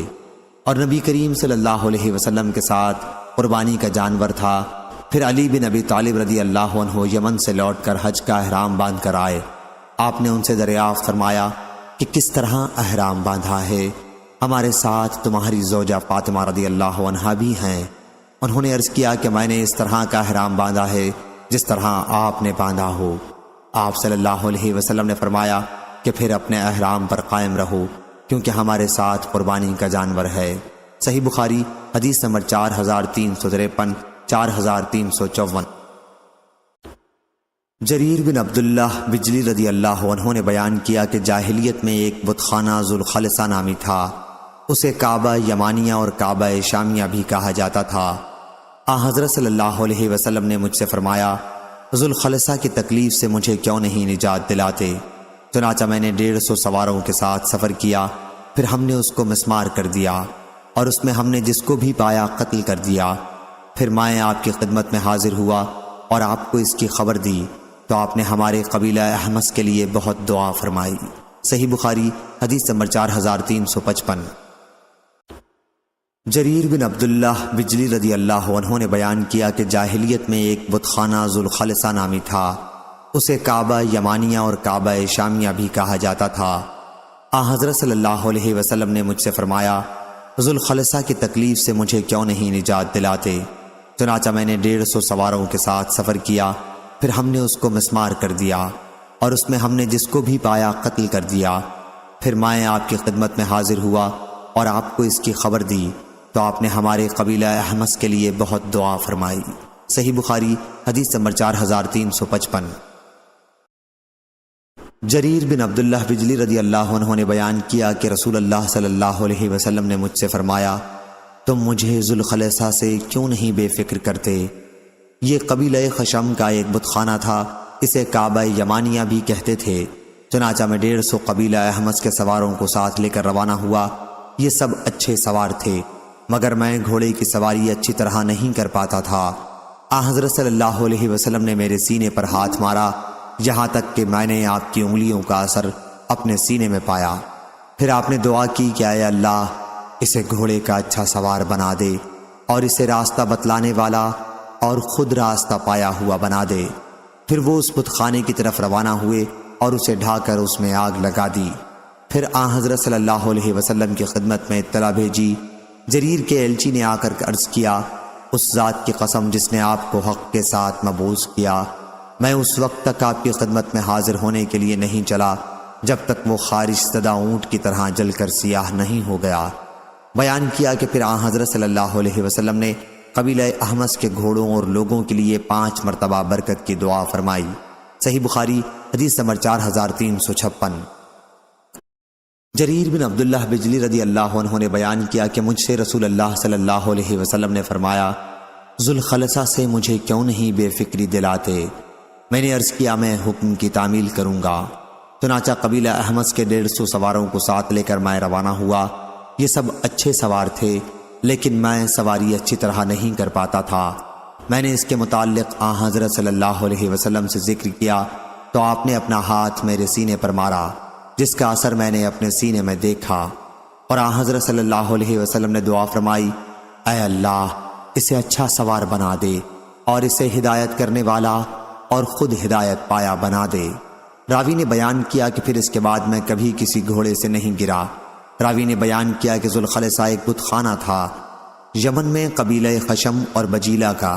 اس میں بت تھے جن کی پوجا کی جاتی تھی اور اسے کعبہ بھی کہتے تھے۔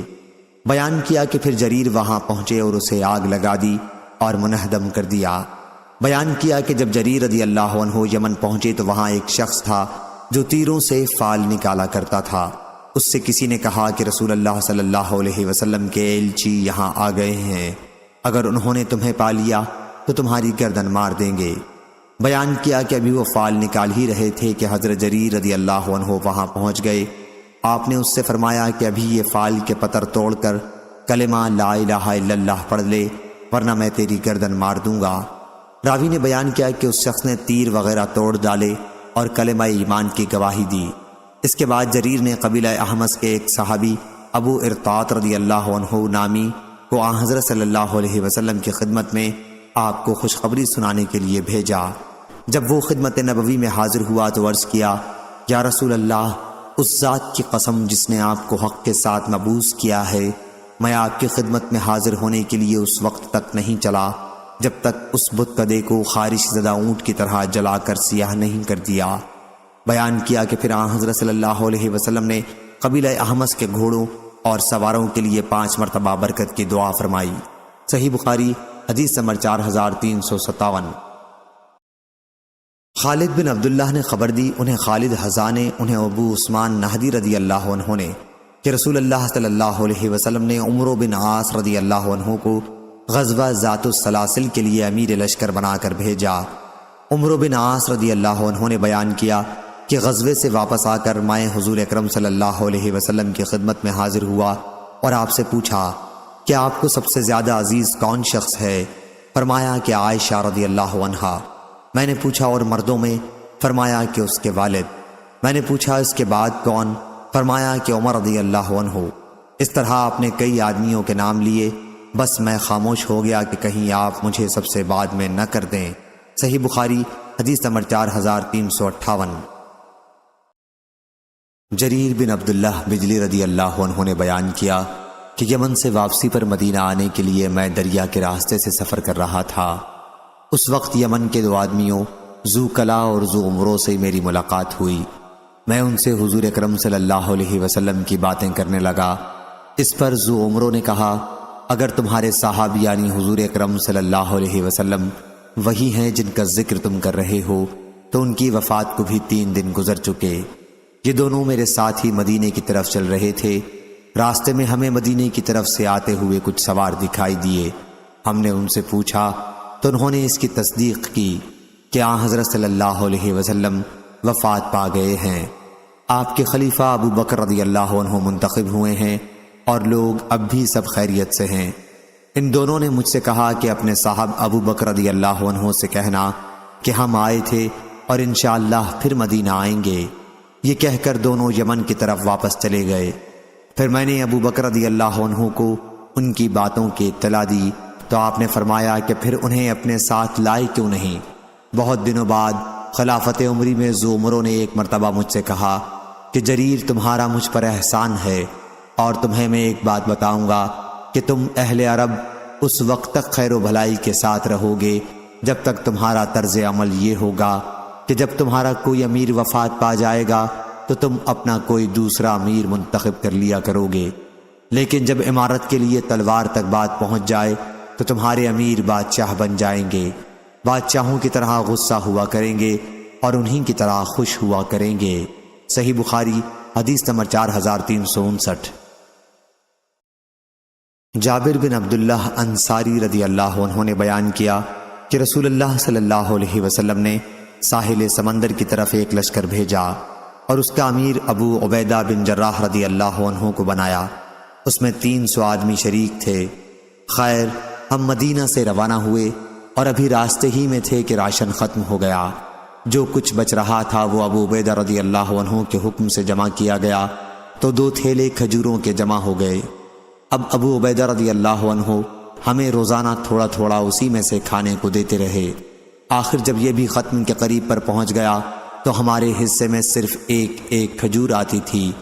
وہب نے کہا، میں نے جابر رضی اللہ عنہ سے پوچھا کہ ایک کھجور سے کیا ہوتا رہا ہوگا؟ جابر رضی اللہ عنہ نے کہا، وہ ایک کھجور ہی غنیمت تھی، جب وہ بھی نہ رہی تو ہم کو اس کی قدر معلوم ہوئی تھی۔ آخر ہم سمندر کے کنارے پہنچ گئے۔ وہاں کیا دیکھتے ہیں، بڑے ٹیلے کی طرح ایک مچھلی نکل کر پڑی ہے۔ اس مچھلی کو سارا لشکر 18 راتوں تک کھاتا رہا۔ بعد میں ابو عبیدہ رضی اللہ عنہ کے حکم سے اس کی پسلی کی 2 ہڈیاں کھڑی کی گئیں۔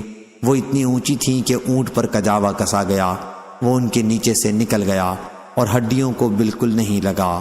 صحیح بخاری حدیث نمبر 4360۔ سفیان بن عینہ نے بیان کیا، کہا کہ ہم نے عمرو بن دینار سے جو یاد کیا وہ یہ ہے کہ انہوں نے بیان کیا کہ میں نے جابر رضی اللہ عنہ سے سنا، انہوں نے بیان کیا کہ ہمیں رسول اللہ صلی اللہ علیہ وسلم نے 300 سواروں کے ساتھ بھیجا اور ہمارا امیر ابو عبیدہ ابن الجراح رضی اللہ عنہ کو بنایا تاکہ ہم قریش کے قافلہ تجارت کی تلاش میں رہیں۔ ساحل سمندر پر ہم 15 دن تک پڑاؤ ڈالے رہے۔ ہمیں اس سفر میں بڑی سخت بھوک اور فاقے کا سامنا کرنا پڑا، یہاں تک نوبت پہنچی کہ ہم نے ببول کے پتے کھا کر وقت گزارا، اسی لیے اس فوج کا لقب پتوں کی فوج ہو گیا۔ پھر اتفاق سے سمندر نے ہمارے لیے ایک مچھلی جیسا جانور ساحل پر پھینک دیا، اس کا نام عنبر تھا۔ ہم نے اس کو 15 دن تک کھایا اور اس کی چربی کو تیل کے طور پر اپنے جسموں پر ملا، اس سے ہمارے بدن کی طاقت و قوت پھر لوٹ آئی۔ بعد میں ابو عبیدہ رضی اللہ عنہ نے اس کی ایک پسلی نکال کر کھڑی کروائی اور جو لشکر میں سب سے لمبے آدمی تھے انہیں اس کے نیچے سے گزارا۔ سفیان بن عینہ نے ایک مرتبہ اس طرح بیان کیا کہ ایک پسلی نکال کر کھڑی کر دی اور ایک شخص کو اونٹ پر سوار کرایا، وہ اس کے نیچے سے نکل گیا۔ جابر رضی اللہ عنہ نے بیان کیا کہ لشکر کے ایک آدمی نے پہلے 3 اونٹ ذبح کیے، پھر 3 اونٹ ذبح کیے، اور جب تیسری مرتبہ 3 اونٹ ذبح کیے تو ابو عبیدہ رضی اللہ عنہ نے انہیں روک دیا، کیونکہ اگر سب اونٹ ذبح کر دیے جاتے تو سفر کیسے ہوتا۔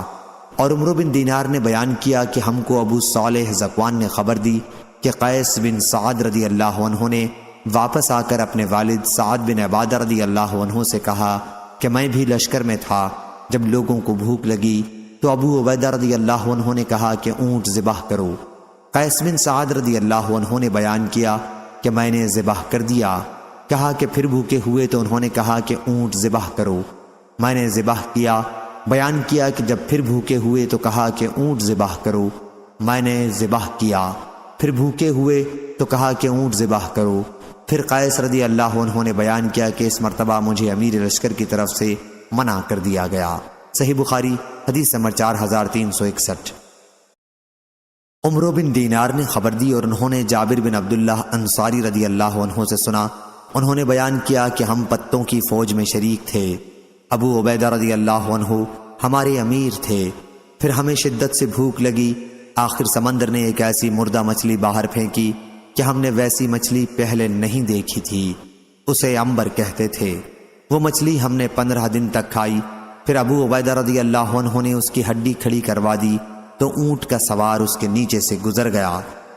ابن جریج نے بیان کیا کہ پھر مجھے ابو زبیر نے خبر دی اور انہوں نے جابر رضی اللہ عنہ سے سنا، انہوں نے بیان کیا کہ ابو عبیدہ رضی اللہ عنہ نے کہا اس مچھلی کو کھاؤ۔ پھر جب ہم مدینہ لوٹ کر آئے تو ہم نے اس کا ذکر نبی کریم صلی اللہ علیہ وسلم سے کیا۔ آپ نے فرمایا کہ وہ روزی کھاؤ جو اللہ تعالیٰ نے تمہارے لیے بھیجی ہے، اگر تمہارے پاس اس میں سے کچھ بچی ہو تو مجھے بھی کھلاؤ۔ چنانچہ ایک آدمی نے اس کا گوشت لا کر آپ کی خدمت میں پیش کیا اور آپ نے بھی اسے تناول فرمایا۔ صحیح بخاری حدیث نمبر 4362۔ فلیح بن سلیمان نے بیان کیا کہ ان سے زہری نے، ان سے حمید بن عبد الرحمن نے اور ان سے ابو ہریرہ رضی اللہ عنہ نے کہ نبی کریم صلی اللہ علیہ وسلم نے حضرت ابو بکر رضی اللہ عنہ کو حجۃ الوداع سے پہلے جس حج کا امیر بنا کر بھیجا تھا، اس میں حضرت ابو بکر رضی اللہ عنہ نے مجھے کئی آدمیوں کے ساتھ قربانی کے دن منا میں یہ اعلان کرنے کے لیے بھیجا تھا کہ اس سال کے بعد کوئی مشرک بیت اللہ کا حج کرنے نہ آئے اور نہ کوئی شخص بیت اللہ کا طواف ننگے ہو کر کرے۔ صحیح بخاری حدیث نمبر 4363۔ ابو اسحاق نے بیان کیا اور ان سے برا بن عازب رضی اللہ عنہ نے بیان کیا کہ سب سے آخری سورہ جو پوری اتری وہ سورہ برت، سورہ توبہ تھی، اور آخری آیت جو اتری وہ سورہ نساء کی یہ آیت ہے، یستفتونک قل اللہ یفتیکم فی کلالہ۔ صحیح بخاری حدیث نمبر 4364۔ عمران بن حسین نے بیان کیا کہ بنو تمیم کے چند لوگوں کا ایک وفد نبی کریم صلی اللہ علیہ وسلم کی خدمت میں حاضر ہوا تو آپ نے ان سے فرمایا، اے بنو تمیم بشارت قبول کرو۔ وہ کہنے لگے کہ بشارت تو آپ ہمیں دے چکے، کچھ مال بھی دیجئے۔ ان کے اس جواب پر حضور اکرم صلی اللہ علیہ وسلم کے چہرے مبارک پر ناگواری کا اثر دیکھا گیا۔ پھر یمن کے چند لوگوں کا ایک وفد حضرت صلی اللہ علیہ وسلم کی خدمت میں حاضر ہوا تو آپ نے ان سے فرمایا کہ بنو تمیم نے بشارت نہیں قبول کی، تم قبول کر لو۔ انہوں نے عرض کیا، یا رسول اللہ ہم کو بشارت قبول ہے۔ صحیح بخاری حدیث نمبر 4365۔ حضرت ابو ہریرہ رضی اللہ عنہ نے بیان کیا کہ میں اس وقت سے ہمیشہ بنو تمیم سے محبت رکھتا ہوں جب سے نبی کریم صلی اللہ علیہ وسلم کی زبانی ان کی 3 خوبیاں میں نے سنی ہیں۔ حضرت صلی اللہ علیہ وسلم نے ان کے متعلق فرمایا تھا کہ بنو تمیم دجال کے حق میں میری امت کے سب سے زیادہ سخت لوگ ثابت ہوں گے، اور بنو تمیم کی ایک قیدی خاتون عائشہ رضی اللہ عنہا کے پاس تھیں۔ حضرت صلی اللہ علیہ وسلم نے فرمایا کہ اسے آزاد کر دو، کیونکہ یہ اسماعیل علیہ السلام کی اولاد میں سے ہے اور ان کے یہاں سے زکوٰۃ وصول ہو کر آئی۔ تو آپ نے فرمایا کہ یہ قوم کی، یا یہ فرمایا کہ یہ میری قوم کی زکوٰۃ ہے۔ صحیح بخاری حدیث نمبر 4366۔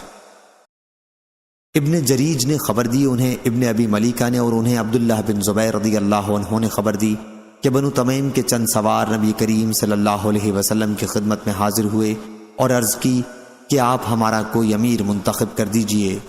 ابو بکر رضی اللہ عنہ نے کہا کہ قعقاع بن معبد بن زرارہ رضی اللہ عنہ کو امیر منتخب کر دیجئے۔ عمر رضی اللہ عنہ نے عرض کیا کہ یا رسول اللہ بلکہ آپ اقرع بن حابس رضی اللہ عنہ کو ان کا امیر منتخب فرما دیجئے۔ اس پر ابو بکر رضی اللہ عنہ نے عمر رضی اللہ عنہ سے کہا کہ تمہارا مقصد صرف مجھ سے اختلاف کرنا ہے۔ عمر رضی اللہ عنہ نے کہا کہ نہیں، میری غرض مخالفت کی نہیں ہے۔ دونوں اتنا جھگڑے کہ آواز بلند ہو گئی۔ اس پر سورہ حجرات کی یہ آیت نازل ہوئی، یا ایھا الذین آمنوا لا تقدموا، آخر آیت تک۔ صحیح بخاری حدیث نمبر 4367۔ قرہ بن خالد نے بیان کیا ان سے ابو حمزہ نے کہ میں نے ابن عباس رضی اللہ عنہ سے پوچھا کہ میرے پاس ایک گھڑا ہے جس میں میرے لیے نیند یعنی کھجور کا شربت بنایا جاتا ہے، میں وہ میٹھے رہنے تک پیا کرتا ہوں، بعض وقت بہت پی لیتا ہوں اور لوگوں کے پاس دیر تک بیٹھا رہتا ہوں تو ڈرتا ہوں کہ کہیں فضیحت نہ ہو، لوگ کہنے لگیں کہ یہ نشہ باز ہے۔ اس پر ابن عباس رضی اللہ عنہ نے کہا کہ قبیلہ عبد القیس کا وفد نبی کریم صلی اللہ علیہ وسلم کی خدمت میں حاضر ہوا تو آپ نے فرمایا، اچھے آئے، نہ ذلیل ہوئے نہ شرمندہ، خوشی سے مسلمان ہو گئے، نہ ہوتے تو ذلت اور شرمندگی حاصل ہوتی۔ انہوں نے عرض کیا، یا رسول اللہ ہمارے اور آپ کے درمیان میں مشرکین کے قبائل پڑتے ہیں، اس لیے ہم آپ کی خدمت میں صرف حرمت والے مہینوں میں ہی حاضر ہو سکتے ہیں۔ آپ ہمیں وہ احکام و ہدایات سنا دیں کہ اگر ہم ان پر عمل کرتے رہیں تو جنت میں داخل ہوں، اور جو لوگ ہمارے ساتھ نہیں آ سکے ہیں انہیں بھی وہ ہدایات پہنچا دیں۔ حضرت صلی اللہ علیہ وسلم نے فرمایا کہ میں تمہیں 4 چیزوں کا حکم دیتا ہوں اور 4 چیزوں سے روکتا ہوں۔ میں تمہیں حکم دیتا ہوں اللہ پر ایمان لانے کا۔ تمہیں معلوم ہے اللہ پر ایمان لانا کسے کہتے ہیں؟ اس کی گواہی دینا کہ اللہ کے سوا کوئی معبود نہیں، نماز قائم کرنے کا، زکوٰۃ دینے، رمضان کے روزے رکھنے اور مال غنیمت میں سے 5واں حصہ بیت المال کو ادا کرنے کا حکم دیتا ہوں۔ اور میں تمہیں 4 چیزوں سے روکتا ہوں، یعنی کدو کے توبے میں اور کریدی ہوئی لکڑی کے برتن میں اور سبز لاکھی برتن میں اور روغنی برتن میں نبیذ بھگونے سے منع کرتا ہوں۔ صحیح بخاری حدیث نمبر 4368۔ ابو جمرہ نے بیان کیا، کہا کہ میں نے ابن عباس رضی اللہ عنہ سے سنا کہ وہ بیان کرتے تھے کہ جب قبیلہ عبد القیس کا وفد حضور اکرم صلی اللہ علیہ وسلم کی خدمت میں حاضر ہوا تو انہوں نے عرض کیا، یا رسول اللہ، ہم قبیلہ ربیہ کی ایک شاخ ہیں اور ہمارے اور آپ کے درمیان کفار مضر کے قبائل پڑتے ہیں۔ ہم حضور صلی اللہ علیہ وسلم کی خدمت میں صرف حرمت والے مہینوں میں ہی حاضر ہو سکتے ہیں، اس لیے آپ چند ایسی باتیں بتلا دیجئے کہ ہم بھی ان پر عمل کریں، اور جو لوگ ہمارے ساتھ نہیں آ سکے ہیں انہیں بھی اس کی دعوت دیں۔ حضرت صلی اللہ علیہ وسلم نے فرمایا کہ میں تمہیں 4 چیزوں کا حکم دیتا ہوں اور 4 چیزوں سے روکتا ہوں۔ میں تمہیں حکم دیتا ہوں اللہ پر ایمان لانے کا، یعنی اس کی گواہی دینا کہ اللہ کے سوا کوئی معبود نہیں۔ پھر آپ نے اپنی انگلی سے ایک اشارہ کیا، اور نماز قائم کرنے کا، زکوٰۃ دینے کا اور اس کا مال غنیمت میں سے 5واں حصہ بیت المال کو ادا کرتے رہنا۔ اور میں تمہیں دبا، نقیر، مزفت اور حنتم کے برتنوں کے استعمال سے روکتا ہوں۔ صحیح بخاری حدیث نمبر 4369۔ قریب ابن عباس کے غلام نے بیان کیا کہ ابن عباس، عبد الرحمن بن اظہر اور مسعود بن مخرمہ نے انہیں عائشہ رضی اللہ عنہا کی خدمت میں بھیجا اور کہا کہ ام المومنین سے ہمارا سب کا سلام کہنا اور عصر کے بعد 2 رکعتوں کے متعلق ان سے پوچھنا، اور یہ کہ ہمیں معلوم ہوا ہے کہ آپ انہیں پڑھتی ہیں، اور ہمیں یہ بھی معلوم ہوا ہے کہ رسول اللہ صلی اللہ علیہ وسلم نے انہیں پڑھنے سے روکا تھا۔ ابن عباس نے کہا کہ میں نے ان 2 رکعتوں کے پڑھنے پر عمر رضی اللہ عنہ کے ساتھ ان کے دور خلافت میں لوگوں کو مارا کرتا تھا۔ قریب نے بیان کیا کہ پھر میں ام المومنین کی خدمت میں حاضر ہوا اور ان کا پیغام پہنچایا۔ عائشہ رضی اللہ عنہا نے فرمایا کہ اس کے متعلق ام سلمہ سے پوچھو۔ میں نے ان حضرات کو آ کر اس کی اطلاع دی تو انہوں نے مجھ کو ام سلمہ کی خدمت میں بھیجا، وہ باتیں پوچھنے کے لیے جو عائشہ سے انہوں نے پوچھوائی تھیں۔ ام سلمہ نے فرمایا کہ میں نے خود بھی رسول اللہ صلی اللہ علیہ وسلم سے سنا ہے کہ آپ عصر کے بعد 2 رکعتوں سے منع کرتے تھے، لیکن ایک مرتبہ آپ نے عصر کی نماز پڑھی، پھر میرے یہاں تشریف لائے۔ میرے پاس اس وقت قبیلہ بنو حرام کی کچھ عورتیں بیٹھی ہوئی تھیں اور آپ نے 2 رکعت نماز پڑھی۔ یہ دیکھ کر میں نے خادمہ کو آپ کی خدمت میں بھیجا اور اسے ہدایت کر دی کہ حضور صلی اللہ علیہ وسلم کے پہلو میں کھڑی ہو جانا اور عرض کرنا کہ ام سلمہ نے پوچھا ہے یا رسول اللہ، میں نے تو آپ سے ہی سنا تھا اور آپ نے عصر کے بعد ان 2 رکعتوں کے پڑھنے سے منع کیا تھا، لیکن آج میں خود آپ کو 2 رکعت پڑھتے دیکھ رہی ہوں۔ اگر حضرت صلی اللہ علیہ وسلم ہاتھ سے اشارہ کریں تو پھر پیچھے ہٹ جانا۔ خادمہ نے میری ہدایت کے مطابق کیا اور حضور صلی اللہ علیہ وسلم نے ہاتھ سے اشارہ کیا تو وہ پیچھے ہٹ گئی۔ پھر جب فارغ ہوئے تو فرمایا، اے ابو امیہ کی بیٹی، عصر کے بعد کی 2 رکعتوں کے متعلق تم نے سوال کیا ہے۔ وجہ یہ ہوئی تھی کہ قبیلہ عبد القیس کے کچھ لوگ میرے یہاں اپنی قوم کا اسلام لے کر آئے تھے، اور ان کی وجہ سے ظہر کے بعد کی 2 رکعتیں میں نہیں پڑھ سکا تھا۔ یہ وہی 2 رکعتیں ہیں۔ صحیح بخاری حدیث نمبر 4370۔ حضرت عبداللہ بن عباس رضی اللہ عنہ نے بیان کیا کہ رسول اللہ صلی اللہ علیہ وسلم کی مسجد یعنی مسجد نبوی کے بعد سب سے پہلا جمعہ حواسی کی مسجد میں عبد القیس میں قائم ہوا۔ حواسی بحرین کا ایک گاؤں تھا۔ صحیح بخاری حدیث نمبر 4371۔ سعید بن ابی سعید نے بیان کیا، انہوں نے ابو ہریرہ رضی اللہ عنہ سے سنا، انہوں نے بیان کیا کہ نبی کریم صلی اللہ علیہ وسلم نے نجد کی طرف کچھ سوار بھیجے۔ وہ قبیلہ بنو حنیفہ کے سرداروں میں سے ایک شخص ثمامہ بن اسال نامی کو پکڑ کر لائے اور مسجد نبوی کے ایک ستون سے باندھ دیا۔ حضور اکرم صلی اللہ علیہ وسلم باہر تشریف لائے اور پوچھا، تو کیا سمجھتا ہے میں تیرے ساتھ کیا کروں گا؟ انہوں نے کہا، محمد میرے پاس خیر ہے، اس کے باوجود اگر آپ مجھے قتل کر دیں تو آپ ایک شخص کو قتل کریں گے جو خونی ہے، اس نے جنگ میں مسلمانوں کو مارا ہے، اور اگر آپ مجھ پر احسان کریں گے تو ایک ایسے شخص پر احسان کریں گے جو احسان کرنے والے کا شکر ادا کرتا ہے۔ لیکن اگر آپ کو مال مطلوب ہے تو جتنا چاہیں مجھ سے مال طلب کر سکتے ہیں۔ حضور اکرم صلی اللہ علیہ وسلم وہاں سے چلے آئے۔ دوسرے دن آپ نے پھر پوچھا، ثمامہ اب تو کیا سمجھتا ہے؟ انہوں نے کہا، وہی جو میں پہلے کہہ چکا ہوں کہ اگر آپ نے احسان کیا تو ایک ایسے شخص پر احسان کریں گے جو شکر ادا کرتا ہے۔ حضرت صلی اللہ علیہ وسلم پھر چلے گئے۔ تیسرے دن پھر آپ نے ان سے پوچھا، اب تو کیا سمجھتا ہے ثمامہ؟ انہوں نے کہا کہ وہی جو میں آپ سے پہلے کہہ چکا ہوں۔ حضرت صلی اللہ علیہ وسلم نے صحابہ رضی اللہ عنہم سے فرمایا کہ ثمامہ کو چھوڑ دو۔ رسی کھول دی گئی تو وہ مسجد نبوی سے قریب ایک باغ میں گئے اور غسل کر کے مسجد نبوی میں حاضر ہوئے اور پڑھا، اشہد ان لا الہ الا اللہ واشہد ان محمد رسول اللہ، اور کہا، اے محمد، اللہ کی قسم روئے زمین پر کوئی چہرہ آپ کے چہرے سے زیادہ میرے لیے برا نہیں تھا، لیکن آج آپ کے چہرے سے زیادہ مجھے کوئی چہرہ محبوب نہیں ہے۔ اللہ کی قسم کوئی دین آپ کے دین سے زیادہ مجھے برا نہیں لگتا تھا، لیکن آج آپ کا دین مجھے سب سے زیادہ پسندیدہ اور عزیز ہے۔ اللہ کی قسم کوئی شہر آپ کے شہر سے زیادہ مجھے برا نہیں لگتا تھا، لیکن آج آپ کا شہر میرا سب سے زیادہ محبوب شہر ہے۔ آپ کے سواروں نے مجھے پکڑا تو میں عمرے کا ارادہ کر چکا تھا، اب آپ کا کیا حکم ہے؟ رسول اللہ صلی اللہ علیہ وسلم نے انہیں بشارت دی اور عمرہ ادا کرنے کا حکم دیا۔ جب وہ مکہ پہنچے تو کسی نے کہا کہ وہ بے دین ہو گئے ہیں۔ انہوں نے جواب دیا کہ نہیں، بلکہ میں محمد صلی اللہ علیہ وسلم کے ساتھ ایمان لے آیا ہوں، اور خدا کی قسم اب تمہارے یہاں یمامہ سے گیہوں کا ایک دانہ بھی اس وقت تک نہیں آئے گا جب تک نبی کریم صلی اللہ علیہ وسلم اجازت نہ دے دیں۔ صحیح بخاری حدیث نمبر 4372۔ ابن عباس رضی اللہ عنہ نے بیان کیا کہ نبی کریم صلی اللہ علیہ وسلم کے عہد میں مسلمہ کذاب آیا اس دعوے کے ساتھ کہ اگر محمد مجھے اپنے بعد اپنا نائب و خلیفہ بنا دیں تو میں ان کی اتباع کر لوں۔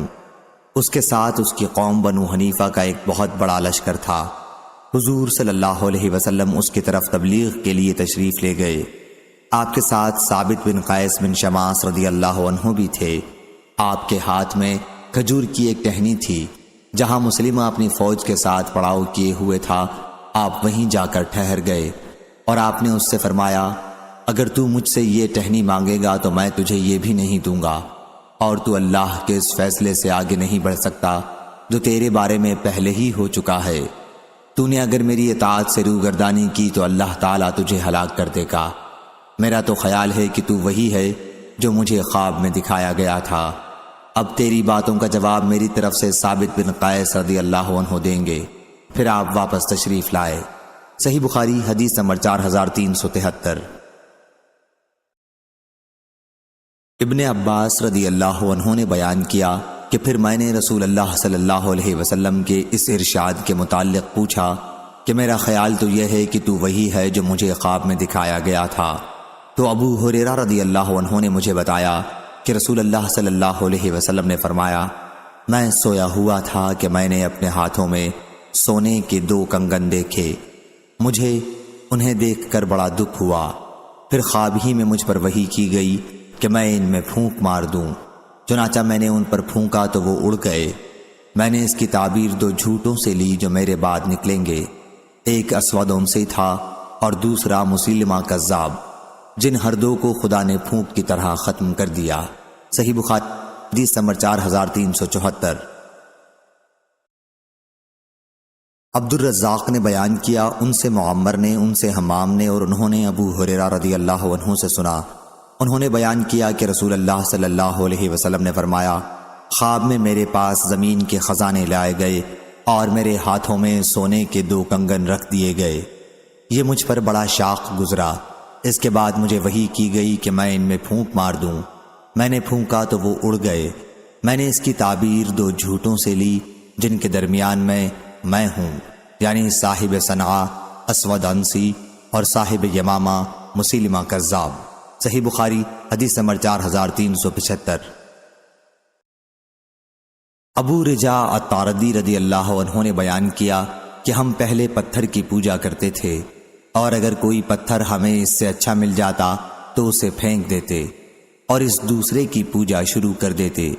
اگر ہمیں پتھر نہ ملتا تو مٹی کا ایک ٹیلا بنا لیتے اور بکری لا کر اس پر دھوتے اور اس کے گرد طواف کرتے۔ جب رجب کا مہینہ آ جاتا تو ہم کہتے یہ مہینہ نیزوں کو دور رکھنے کا ہے، چنانچہ ہمارے پاس لوہے سے بنے ہوئے جتنے بھی نیزے یا تیر ہوتے، ہم رجب کے مہینے میں انہیں اپنے سے دور رکھتے اور انہیں کسی طرف پھینک دیتے۔ صحیح بخاری حدیث نمبر 4376۔ ابو رجاء نے بیان کیا کہ جب نبی کریم صلی اللہ علیہ وسلم مبعوث ہوئے تو میں ابھی کم عمر تھا اور اپنے گھر کے اونٹ چرایا کرتا تھا۔ پھر جب ہم نے آپ کی فتح مکہ کی خبر سنی تو ہم آپ کو چھوڑ کر دوزخ میں چلے گئے، یعنی مسلمہ کذاب کے تابعدار بن گئے۔ صحیح بخاری حدیث نمبر 4377۔ عبید اللہ بن عبداللہ بن عتبہ نے بیان کیا کہ ہمیں معلوم ہے کہ جب مسلمہ کذاب مدینہ آیا تو بنت حارث کے گھر اس نے قیام کیا، کیونکہ بنت حارث بن قریظ اس کی بیوی تھی۔ یہی عبداللہ بن عامر کی بھی ماں ہے۔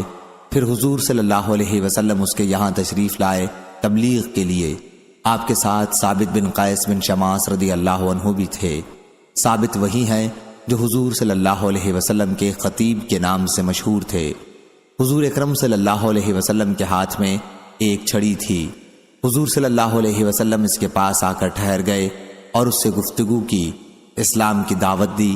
مسلمہ نے کہا کہ میں اس شرط پر مسلمان ہوتا ہوں کہ آپ کے بعد مجھ کو حکومت ملے۔ حضور اکرم صلی اللہ علیہ وسلم نے فرمایا کہ اگر تم مجھ سے یہ چھڑی مانگو گے تو میں تمہیں یہ بھی نہیں دے سکتا، اور میں تو سمجھتا ہوں کہ تم وہی ہو جو مجھے خواب میں دکھائے گئے تھے۔ یہ ثابت بن قیس رضی اللہ عنہ ہیں اور میری طرف سے تمہاری باتوں کا یہی جواب دیں گے۔ پھر حضور صلی اللہ علیہ وسلم واپس تشریف لائے۔ صحیح بخاری حدیث نمبر 4378۔ عبید اللہ بن عبداللہ نے کہا کہ میں نے عبداللہ بن عباس رضی اللہ عنہ سے حضور اکرم صلی اللہ علیہ وسلم کے اس خواب کے متعلق پوچھا جس کا ذکر آپ نے فرمایا تھا، تو انہوں نے بتایا کہ مجھے معلوم ہوا ہے کہ حضور صلی اللہ علیہ وسلم نے فرمایا مجھے خواب میں دکھایا گیا تھا کہ میرے ہاتھوں پر سونے کے 2 کنگن رکھ دیے گئے ہیں۔ میں اس سے بہت گھبرایا اور ان کنگنوں سے مجھے تشویش ہوئی۔ پھر مجھے حکم ہوا اور میں نے انہیں پھونک دیا تو دونوں کنگن اڑ گئے۔ میں نے اس کی تعبیر 2 جھوٹوں سے لی جو خروج کرنے والے ہیں۔ عبید اللہ نے بیان کیا کہ ان میں سے ایک اسود عنسی تھا جسے فیروز نے یمن میں قتل کیا، اور دوسرا مسلمہ کذاب تھا۔ صحیح بخاری حدیث نمبر 4389۔ یحییٰ بن آدم نے بیان کیا، ان سے اسرائیل نے، ان سے ابو اسحاق نے، ان سے صلاح بن ظفر نے اور ان سے حضرت حذیفہ رضی اللہ عنہ نے بیان کیا کہ نجران کے 2 سردار عاقب اور سید رسول اللہ صلی اللہ علیہ وسلم سے مباہلہ کرنے کے لیے آئے تھے، لیکن ایک نے اپنے دوسرے ساتھی سے کہا کہ ایسا نہ کرو، کیونکہ خدا کی قسم اگر یہ نبی ہوئے اور پھر بھی ہم نے ان سے مباہلہ کیا تو ہم پنپ نہیں سکتے اور نہ ہمارے بعد ہماری نسلیں رہ سکیں گی۔ پھر ان دونوں نے حضور صلی اللہ علیہ وسلم سے کہا کہ جو کچھ آپ مانگیں ہم جزیہ دینے کے لیے تیار ہیں، آپ ہمارے ساتھ کوئی امین بھیج دیجئے، جو بھی آدمی ہمارے ساتھ بھیجیں وہ امین ہونا ضروری ہے۔ حضرت صلی اللہ علیہ وسلم نے فرمایا کہ میں تمہارے ساتھ ایک ایسا آدمی بھیجوں گا جو امانت دار ہو، بلکہ پورا امانت دار ہوگا۔ صحابہ رضی اللہ عنہم حضرت صلی اللہ علیہ وسلم کے منتظر تھے۔ آپ نے فرمایا ابو عبیدہ بن الجراح اٹھو۔ جب وہ کھڑے ہوئے تو حضرت صلی اللہ علیہ وسلم نے فرمایا کہ یہ اس امت کے امین ہیں۔ صحیح بخاری حدیث نمبر 4380۔ ابو حذیفہ رضی اللہ عنہ نے بیان کیا کہ اہل نجران نبی کریم صلی اللہ علیہ وسلم کی خدمت میں حاضر ہوئے اور عرض کیا کہ ہمارے ساتھ کوئی امانت دار آدمی بھیجیے۔ حضرت صلی اللہ علیہ وسلم نے فرمایا کہ میں تمہارے ساتھ ایسا آدمی بھیجوں گا جو ہر حیثیت سے امانت دار ہوگا۔ صحابہ رضی اللہ عنہ منتظر تھے۔ آخر حضور صلی اللہ علیہ وسلم نے ابو عبیدہ بن الجراح رضی اللہ عنہ کو بھیجا۔ صحیح بخاری حدیث نمبر 4381۔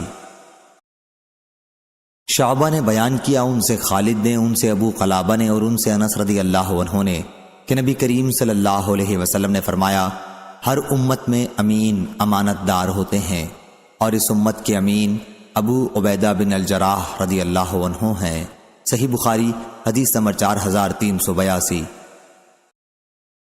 سفیان بن عینہ نے بیان کیا کہ انہوں نے محمد بن المنقدر سے سنا، انہوں نے حضرت جابر بن عبداللہ رضی اللہ عنہ سے سنا، وہ بیان کرتے تھے کہ رسول اللہ صلی اللہ علیہ وسلم نے مجھ سے فرمایا تھا جب میرے پاس بحرین سے روپیہ آئے گا تو میں تمہیں اتنا 3 لب بھر کر روپیہ دوں گا، لیکن بحرین سے جس وقت روپیہ آیا تو حضور اکرم صلی اللہ علیہ وسلم کی وفات ہو چکی تھی، اس لیے وہ روپیہ ابو بکر صدیق رضی اللہ عنہ کے پاس آیا اور انہوں نے اعلان کروا دیا کہ اگر کسی کا حضور اکرم صلی اللہ علیہ وسلم پر قرض یا کسی سے حضور اکرم صلی اللہ علیہ وسلم کا کوئی وعدہ ہو تو وہ میرے پاس آئے۔ جابر رضی اللہ عنہ نے بیان کیا کہ میں ان کے پاس گیا اور انہیں بتایا کہ حضور اکرم صلی اللہ علیہ وسلم نے مجھ سے فرمایا تھا کہ اگر بحرین سے میرے پاس روپیہ آیا تو میں تمہیں اتنا 3 لب بھر کر دوں گا۔ جابر نے بیان کیا کہ پھر میں نے ان سے ملاقات کی اور ان سے اس کے متعلق کہا، لیکن انہوں نے اس مرتبہ مجھے نہیں دیا۔ میں پھر ان کے یہاں گیا، اس مرتبہ بھی انہوں نے مجھے نہیں دیا۔ میں پھر ان کے یہاں گیا، اس مرتبہ بھی انہوں نے نہیں دیا۔ میں تیسری مرتبہ گیا، اس مرتبہ بھی انہوں نے نہیں دیا۔ اس لیے میں نے ان سے کہا کہ میں آپ کے یہاں 1 مرتبہ آیا، آپ نے نہیں دیا، پھر آیا اور آپ نے نہیں دیا، پھر تیسری مرتبہ آیا ہوں اور آپ اس مرتبہ بھی نہیں دے رہے ہیں۔ اگر آپ کو مجھے دینا ہے تو دے دیجئے، ورنہ صاف کہہ دیجئے کہ میرا دل دینے کو نہیں چاہتا، میں بخیل ہوں۔ اس پر ابو بکر رضی اللہ عنہ نے فرمایا کہ تم نے کہا ہے کہ میرے معاملے میں بخل کر لو، بھلا بخل سے بڑھ کر اور کیا عیب ہو سکتا ہے؟ 3 مرتبہ انہوں نے یہ جملہ دہرایا اور کہا میں نے تمہیں جب بھی ٹالا تو میرا ارادہ یہی تھا کہ بہرحال تمہیں دینا ہے۔ اور اسی سند سے عمرو بن دینار سے روایت ہے، ان سے محمد بن علی باقر نے بیان کیا، انہوں نے کہا کہ میں نے جابر بن عبداللہ رضی اللہ عنہ سے سنا، انہوں نے بیان کیا کہ میں حاضر ہوا تو ابو بکر رضی اللہ عنہ نے مجھے 1 لب بھر کر روپیہ دیا اور کہا کہ اسے گن لو۔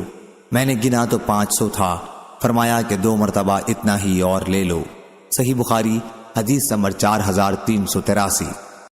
یحییٰ بن آدم نے بیان کیا، کہا ہم سے یحییٰ بن زکریا بن ابی زائدہ نے بیان کیا، ان سے ان کے والد نے اور ان سے ابو اسحاق عمرو بن عبداللہ نے، ان سے اسود بن یزید نے اور ان سے ابو موسیٰ اشعری رضی اللہ عنہ نے کہ میں اور میرے بھائی ابو رحم یا ابو بردہ یمن سے آئے تو ہم ابتدا میں بہت دنوں تک یہ سمجھتے رہے کہ ابن مسعود رضی اللہ عنہ اور ان کی والدہ ام عبداللہ رضی اللہ عنہا دونوں حضرت صلی اللہ علیہ وسلم کے اہل بیت میں سے ہیں، کیونکہ یہ حضرت صلی اللہ علیہ وسلم کے گھر میں رات دن بہت آیا جایا کرتے تھے اور ہر وقت حضور صلی اللہ علیہ وسلم کے ساتھ رہا کرتے تھے۔ صحیح بخاری حدیث نمبر 4384۔ عبد السلام بن حرب نے بیان کیا، ان سے ایوب سختیانی نے، ان سے ابو قلابہ نے اور ان سے زہدم نے کہ جب ابو موسیٰ رضی اللہ عنہ کوفہ کے امیر بن کر عثمان رضی اللہ عنہ کے عہد خلافت میں آئے تو اس قبیلہ جرم کا انہوں نے بہت اعزاز کیا۔ زہدم کہتے ہیں کہ ہم آپ کی خدمت میں بیٹھے ہوئے تھے اور وہ مرغ کا ناشتہ کر رہے تھے، حاضرین میں ایک اور صاحب بھی بیٹھے ہوئے تھے، ابو موسیٰ رضی اللہ عنہ نے انہیں بھی کھانے پر بلایا تو ان صاحب نے کہا کہ جب سے میں نے مرغیوں کو کچھ گندی چیزیں کھاتے دیکھا ہے اسی وقت سے مجھے اس کے گوشت سے گھن آنے لگی ہے۔ ابو موسیٰ رضی اللہ عنہ نے کہا آؤ بھائی، میں نے رسول اللہ صلی اللہ علیہ وسلم کو اس کا گوشت کھاتے دیکھا ہے۔ ان صاحب نے کہا لیکن میں نے اس کا گوشت نہ کھانے کی قسم کھا رکھی ہے۔ انہوں نے کہا تم آ تو جاؤ، میں تمہیں تمہاری قسم کے بارے میں بھی علاج بتاؤں گا۔ ہم قبیلہ اشعر کے چند لوگ نبی کریم صلی اللہ علیہ وسلم کی خدمت میں حاضر ہوئے اور آپ سے غزوہ تبوک کے لیے جانور مانگے۔ حضور صلی اللہ علیہ وسلم نے فرمایا کہ سواری نہیں ہے۔ ہم نے پھر آپ سے مانگا تو آپ نے اس مرتبہ قسم کھائی کہ آپ ہم کو سواری نہیں دیں گے، لیکن ابھی کچھ زیادہ دیر نہیں ہوئی تھی کہ غنیمت میں کچھ اونٹ آئے۔ حضرت صلی اللہ علیہ وسلم نے ان میں سے 5 اونٹ ہم کو دلائے۔ جب ہم نے انہیں لے لیا تو پھر ہم نے کہا کہ یہ تو ہم نے حضرت صلی اللہ علیہ وسلم کو دھوکہ دیا، آپ کو غفلت میں رکھا، قسم یاد نہیں دلائی۔ ایسی حالت میں ہماری بھلائی کبھی نہیں ہوگی۔ آخر میں آپ کے پاس آیا اور میں نے کہا یا رسول اللہ، آپ نے تو قسم کھا لی تھی کہ آپ ہم کو سواری نہیں دیں گے، پھر آپ نے سواری دے دی۔ حضرت صلی اللہ علیہ وسلم نے فرمایا ٹھیک ہے، لیکن جب بھی میں کوئی قسم کھاتا ہوں اور پھر اس کے سوا دوسری صورت مجھے اس سے بہتر نظر آتی ہے تو میں وہی کرتا ہوں جو بہتر ہوتا ہے اور قسم کا کفارہ دے دیتا ہوں۔ صحیح بخاری حدیث نمبر 4385۔ عمران بن حسین رضی اللہ عنہ نے بیان کیا کہ بنو تمیم رسول اللہ صلی اللہ علیہ وسلم کی خدمت میں حاضر ہوئے تو آپ نے فرمایا اے بنو تمیم بشارت قبول کر لو۔ انہوں نے کہا کہ جب آپ نے ہمیں بشارت دی ہے تو کچھ روپے بھی عنایت فرمائیے۔ اس پر حضور صلی اللہ علیہ وسلم کے چہرے کا رنگ بدل گیا۔ پھر یمن کے کچھ اشعری لوگ آئے، آپ صلی اللہ علیہ وسلم نے ان سے فرمایا کہ بنو تمیم نے بشارت قبول نہیں کی، یمن والو تم قبول کر لو۔ وہ بولے کہ ہم نے قبول کی یا رسول اللہ۔ صحیح بخاری حدیث نمبر 4386۔ شعبہ نے بیان کیا ان سے اسماعیل بن ابی خالد نے، ان سے قیس بن حازم نے اور ان سے ابو مسعود رضی اللہ عنہ نے کہ نبی کریم صلی اللہ علیہ وسلم نے فرمایا ایمان تو ادھر ہے، اور آپ نے اپنے ہاتھ سے یمن کی طرف اشارہ کیا، اور بے رحمی اور سخت دلی اونٹ کی دم کے پیچھے پیچھے چلانے والوں میں ہے، جدھر شیطان کے دونوں سینگ نکلتے ہیں، یعنی مشرق قبیلہ ربیہ اور مضر کے لوگوں میں۔ صحیح بخاری حدیث نمبر 4387۔ شعبہ نے بیان کیا ان سے اسماعیل بن ابی خالد نے، ان سے قیس بن حازم نے اور ان سے ابو مسعود رضی اللہ عنہ نے کہ نبی کریم صلی اللہ علیہ وسلم نے فرمایا ایمان تو ادھر ہے، اور آپ نے اپنے ہاتھ سے یمن کی طرف اشارہ کیا، اور بے رحمی اور سخت دلی اونٹ کی دم کے پیچھے پیچھے چلانے والوں میں ہے، جدھر شیطان کے دونوں سینگ نکلتے ہیں، یعنی مشرق قبیلہ ربیہ اور مضر کے لوگوں میں۔ صحیح بخاری حدیث نمبر 4387۔ عبد الحمید نے بیان کیا ان سے ابن بلال نے، ان سے ثور بن زید نے، ان سے ابو الغیث سالم نے اور ان سے ابو ہریرہ رضی اللہ عنہ نے کہ رسول اللہ صلی اللہ علیہ وسلم نے فرمایا ایمان یمن کا ہے، اور فتنہ دین کی خرابی ادھر سے ہے، اور ادھر ہی سے شیطان کے سر کا کونا نمودار ہوگا۔ صحیح بخاری حدیث نمبر 4389۔ ابو زناد نے بیان کیا ان سے اعرج نے اور ان سے ابو ہریرہ رضی اللہ عنہ نے بیان کیا کہ نبی کریم صلی اللہ علیہ وسلم نے فرمایا تمہارے یہاں اہل یمن آئے ہیں جو نرم دل رقیق القلب ہیں، دین کی سمجھ یمن والوں میں ہے اور حکمت بھی یمن کی ہے۔ صحیح بخاری حدیث نمبر 4390۔ علقمہ نے بیان کیا کہ ہم عبداللہ بن مسعود رضی اللہ عنہ کے پاس بیٹھے ہوئے تھے، اتنے میں خباب بن عرط رضی اللہ عنہ مشہور صحابی تشریف لائے اور کہا ابو عبد الرحمن، کیا یہ نوجوان لوگ جو تمہارے شاگرد ہیں اسی طرح قرآن پڑھ سکتے ہیں جیسے آپ پڑھتے ہیں؟ ابن مسعود رضی اللہ عنہ نے کہا کہ اگر آپ چاہتے ہیں تو میں کسی سے تلاوت کے لیے کہوں۔ انہوں نے فرمایا کہ ضرور۔ اس پر ابن مسعود رضی اللہ عنہ نے کہا علقمہ تم پڑھو۔ زید بن حدیر زیاد بن حدیر کے بھائی بولے آپ علقمہ سے تلاوت قرآن کے لیے فرماتے ہیں، حالانکہ وہ ہم سب سے اچھے قاری نہیں ہیں۔ ابن مسعود رضی اللہ عنہ نے کہا اگر تم چاہو تو میں تمہیں وہ حدیث سنا دوں جو رسول اللہ صلی اللہ علیہ وسلم نے تمہاری قوم کے حق میں فرمائی تھی۔ خیر علقمہ کہتے ہیں کہ میں نے سورہ مریم کی 50 آیتیں پڑھ کر سنائیں۔ عبداللہ بن مسعود رضی اللہ عنہ نے خباب رضی اللہ عنہ سے پوچھا کہو کیسا پڑھتا ہے؟ خباب رضی اللہ عنہ نے کہا بہت خوب پڑھا۔ عبداللہ رضی اللہ عنہ نے کہا کہ جو آیت بھی میں جس طرح پڑھتا ہوں علقمہ بھی اسی طرح پڑھتا ہے۔ پھر انہوں نے خباب رضی اللہ عنہ کو دیکھا، ان کے ہاتھ میں سونے کی انگوٹھی تھی، تو کہا کیا ابھی وقت نہیں آیا کہ یہ انگوٹھی پھینک دی جائے؟ خباب نے کہا آج کے بعد آپ یہ انگوٹھی میرے ہاتھ میں نہیں دیکھیں گے۔ چنانچہ انہوں نے انگوٹھی اتار دی۔ اس حدیث کو غندر نے شعبہ سے روایت کیا ہے۔ صحیح بخاری حدیث نمبر 4391۔ عبداللہ بن ذکوان نے بیان کیا، ان سے عبد الرحمن اعرج نے اور ان سے ابو ہریرہ رضی اللہ عنہ نے بیان کیا کہ طفیل بن عمرو رضی اللہ عنہ نبی کریم صلی اللہ علیہ وسلم کی خدمت میں حاضر ہوئے اور عرض کیا کہ قبیلہ دوست تو تباہ ہوا، نافرمانی اور انکار کیا، اسلام قبول نہیں کیا، آپ اللہ سے ان کے لیے دعا کیجئے۔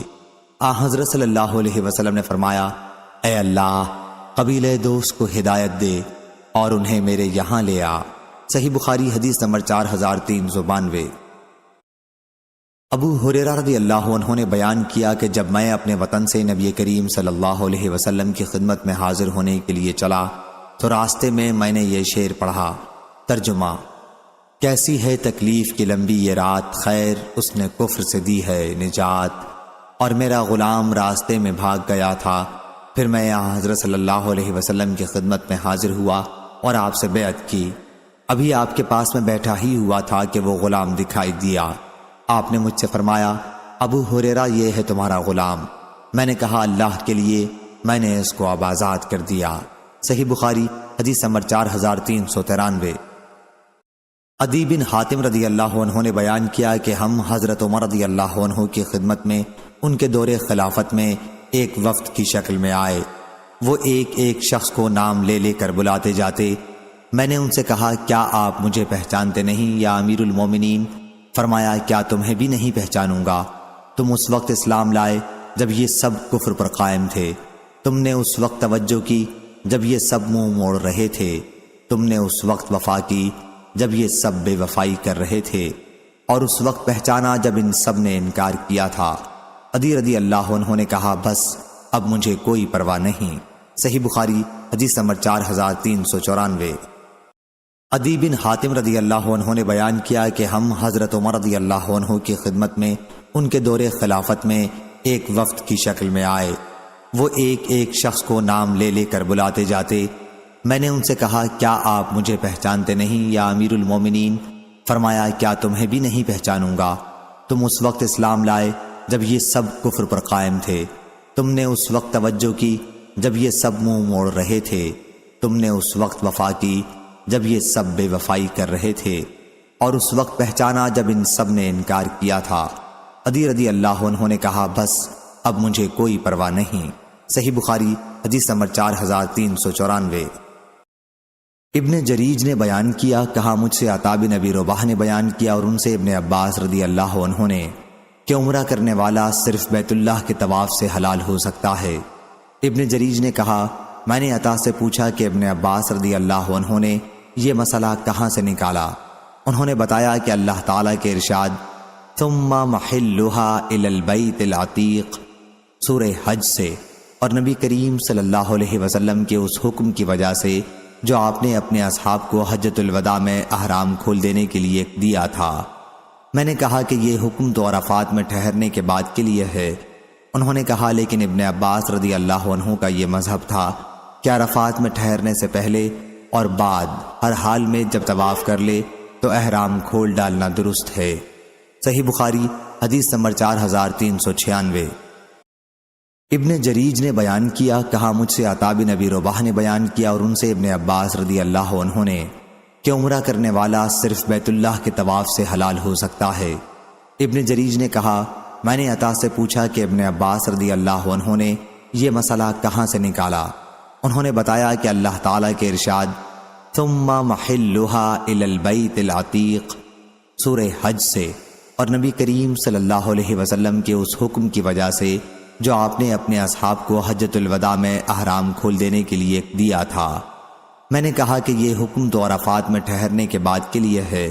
انہوں نے کہا، لیکن ابن عباس رضی اللہ عنہ کا یہ مذہب تھا کہ عرفات میں ٹھہرنے سے پہلے اور بعد ہر حال میں جب طواف کر لے تو احرام کھول ڈالنا درست ہے۔ صحیح بخاری حدیث نمبر 4396۔ عبداللہ بن عمر رضی اللہ عنہ نے خبر دی کہ نبی کریم صلی اللہ علیہ وسلم کی زوجہ مطہرہ حفصہ رضی اللہ عنہا نے انہیں خبر دی کہ حضور اکرم صلی اللہ علیہ وسلم نے حجۃ الوداع کے موقع پر اپنی بیویوں کو حکم دیا کہ عمرہ کرنے کے بعد حلال ہو جائیں، یعنی احرام کھول دیں۔ حفصہ رضی اللہ عنہا نے عرض کیا، یا رسول اللہ، پھر آپ کیوں نہیں حلال ہوتے؟ آپ صلی اللہ علیہ وسلم نے فرمایا کہ میں نے تو اپنے بالوں کو جما لیا ہے اور اپنی قربانی کو ہار پہنا دیا ہے، اس لیے میں جب تک قربانی نہ کر لوں اس وقت تک احرام نہیں کھول سکتا۔ صحیح بخاری حدیث نمبر 4398۔ شعیب نے بیان کیا، ان سے ظاہری نے دوسری سند اور امام بخاری رحمہ اللہ نے کہا، اور مجھ سے محمد بن یوسف فریابی نے بیان کیا، کہا ہم سے امام اوزائی نے بیان کیا، کہا کہ مجھے ابن شہاب نے خبر دی، انہیں سلیمان بن یسار نے، اور انہیں ابن عباس رضی اللہ عنہ نے، کہ قبیلہ خشعم کی ایک عورت نے حجۃ الوداع کے موقع پر رسول کریم صلی اللہ علیہ وسلم سے ایک مسئلہ پوچھا۔ فضل بن عباس رضی اللہ عنہ حضور اکرم صلی اللہ علیہ وسلم ہی کی سواری پر آپ کے پیچھے بیٹھے ہوئے تھے۔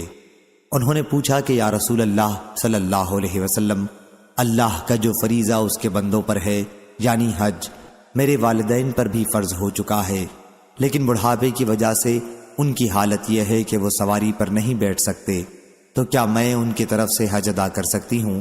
آپ نے فرمایا کہ ہاں کر سکتی ہو۔ صحیح بخاری حدیث نمبر 4399۔ عبداللہ بن عمر رضی اللہ عنہ نے بیان کیا کہ فتح مکہ کے دن نبی کریم صلی اللہ علیہ وسلم تشریف لائے۔ آپ صلی اللہ علیہ وسلم کی قصوہ اونٹنی پر پیچھے حضرت اسامہ رضی اللہ عنہ بیٹھے ہوئے تھے، اور آپ کے ساتھ بلال رضی اللہ عنہ اور عثمان بن طلحہ رضی اللہ عنہ بھی تھے۔ آپ صلی اللہ علیہ وسلم نے کعبے کے پاس اپنی اونٹنی بٹھا دی اور عثمان رضی اللہ عنہ سے فرمایا کہ کعبے کی کنجی لاؤ۔ وہ کنجی لائے اور دروازہ کھولا۔ حضور اندر داخل ہوئے تو آپ صلی اللہ علیہ وسلم کے ساتھ اسامہ، بلال اور عثمان رضی اللہ عنہ بھی اندر گئے، پھر دروازہ اندر سے بند کر لیا اور دیر تک اندر نماز اور دعاؤں میں مشغول رہے۔ جب آپ صلی اللہ علیہ وسلم باہر تشریف لائے تو لوگ اندر جانے کے لیے ایک دوسرے سے آگے بڑھنے لگے، اور میں سب سے آگے بڑھ گیا۔ میں نے دیکھا کہ بلال رضی اللہ عنہ دروازے کے پیچھے کھڑے ہوئے ہیں۔ میں نے ان سے پوچھا کہ نبی کریم صلی اللہ علیہ وسلم نے نماز کہاں پڑھی تھی؟ انہوں نے بتایا کہ خانہ کعبہ میں 6 ستون تھے 2 قطاروں میں، اور حضور صلی اللہ علیہ وسلم نے آگے کی قطار کے 2 ستونوں کے درمیان نماز پڑھی تھی۔ کعبے کا دروازہ آپ صلی اللہ علیہ وسلم کی پیٹھ کی طرف تھا اور چہرہ مبارک اس طرف تھا جدھر دروازے سے اندر جاتے ہوئے چہرہ کرنا پڑتا ہے۔ آپ کے اور دیوار کے درمیان 3 ہاتھ کا فاصلہ تھا۔ ابن عمر رضی اللہ عنہ نے بیان کیا کہ یہ پوچھنا میں بھول گیا کہ حضرت صلی اللہ علیہ وسلم نے کتنی رکعت نماز پڑھی تھی۔ جس جگہ آپ نے نماز پڑھی تھی وہاں سرخ سنگ مرمر بچھا ہوا تھا۔ صحیح بخاری حدیث نمبر 4400۔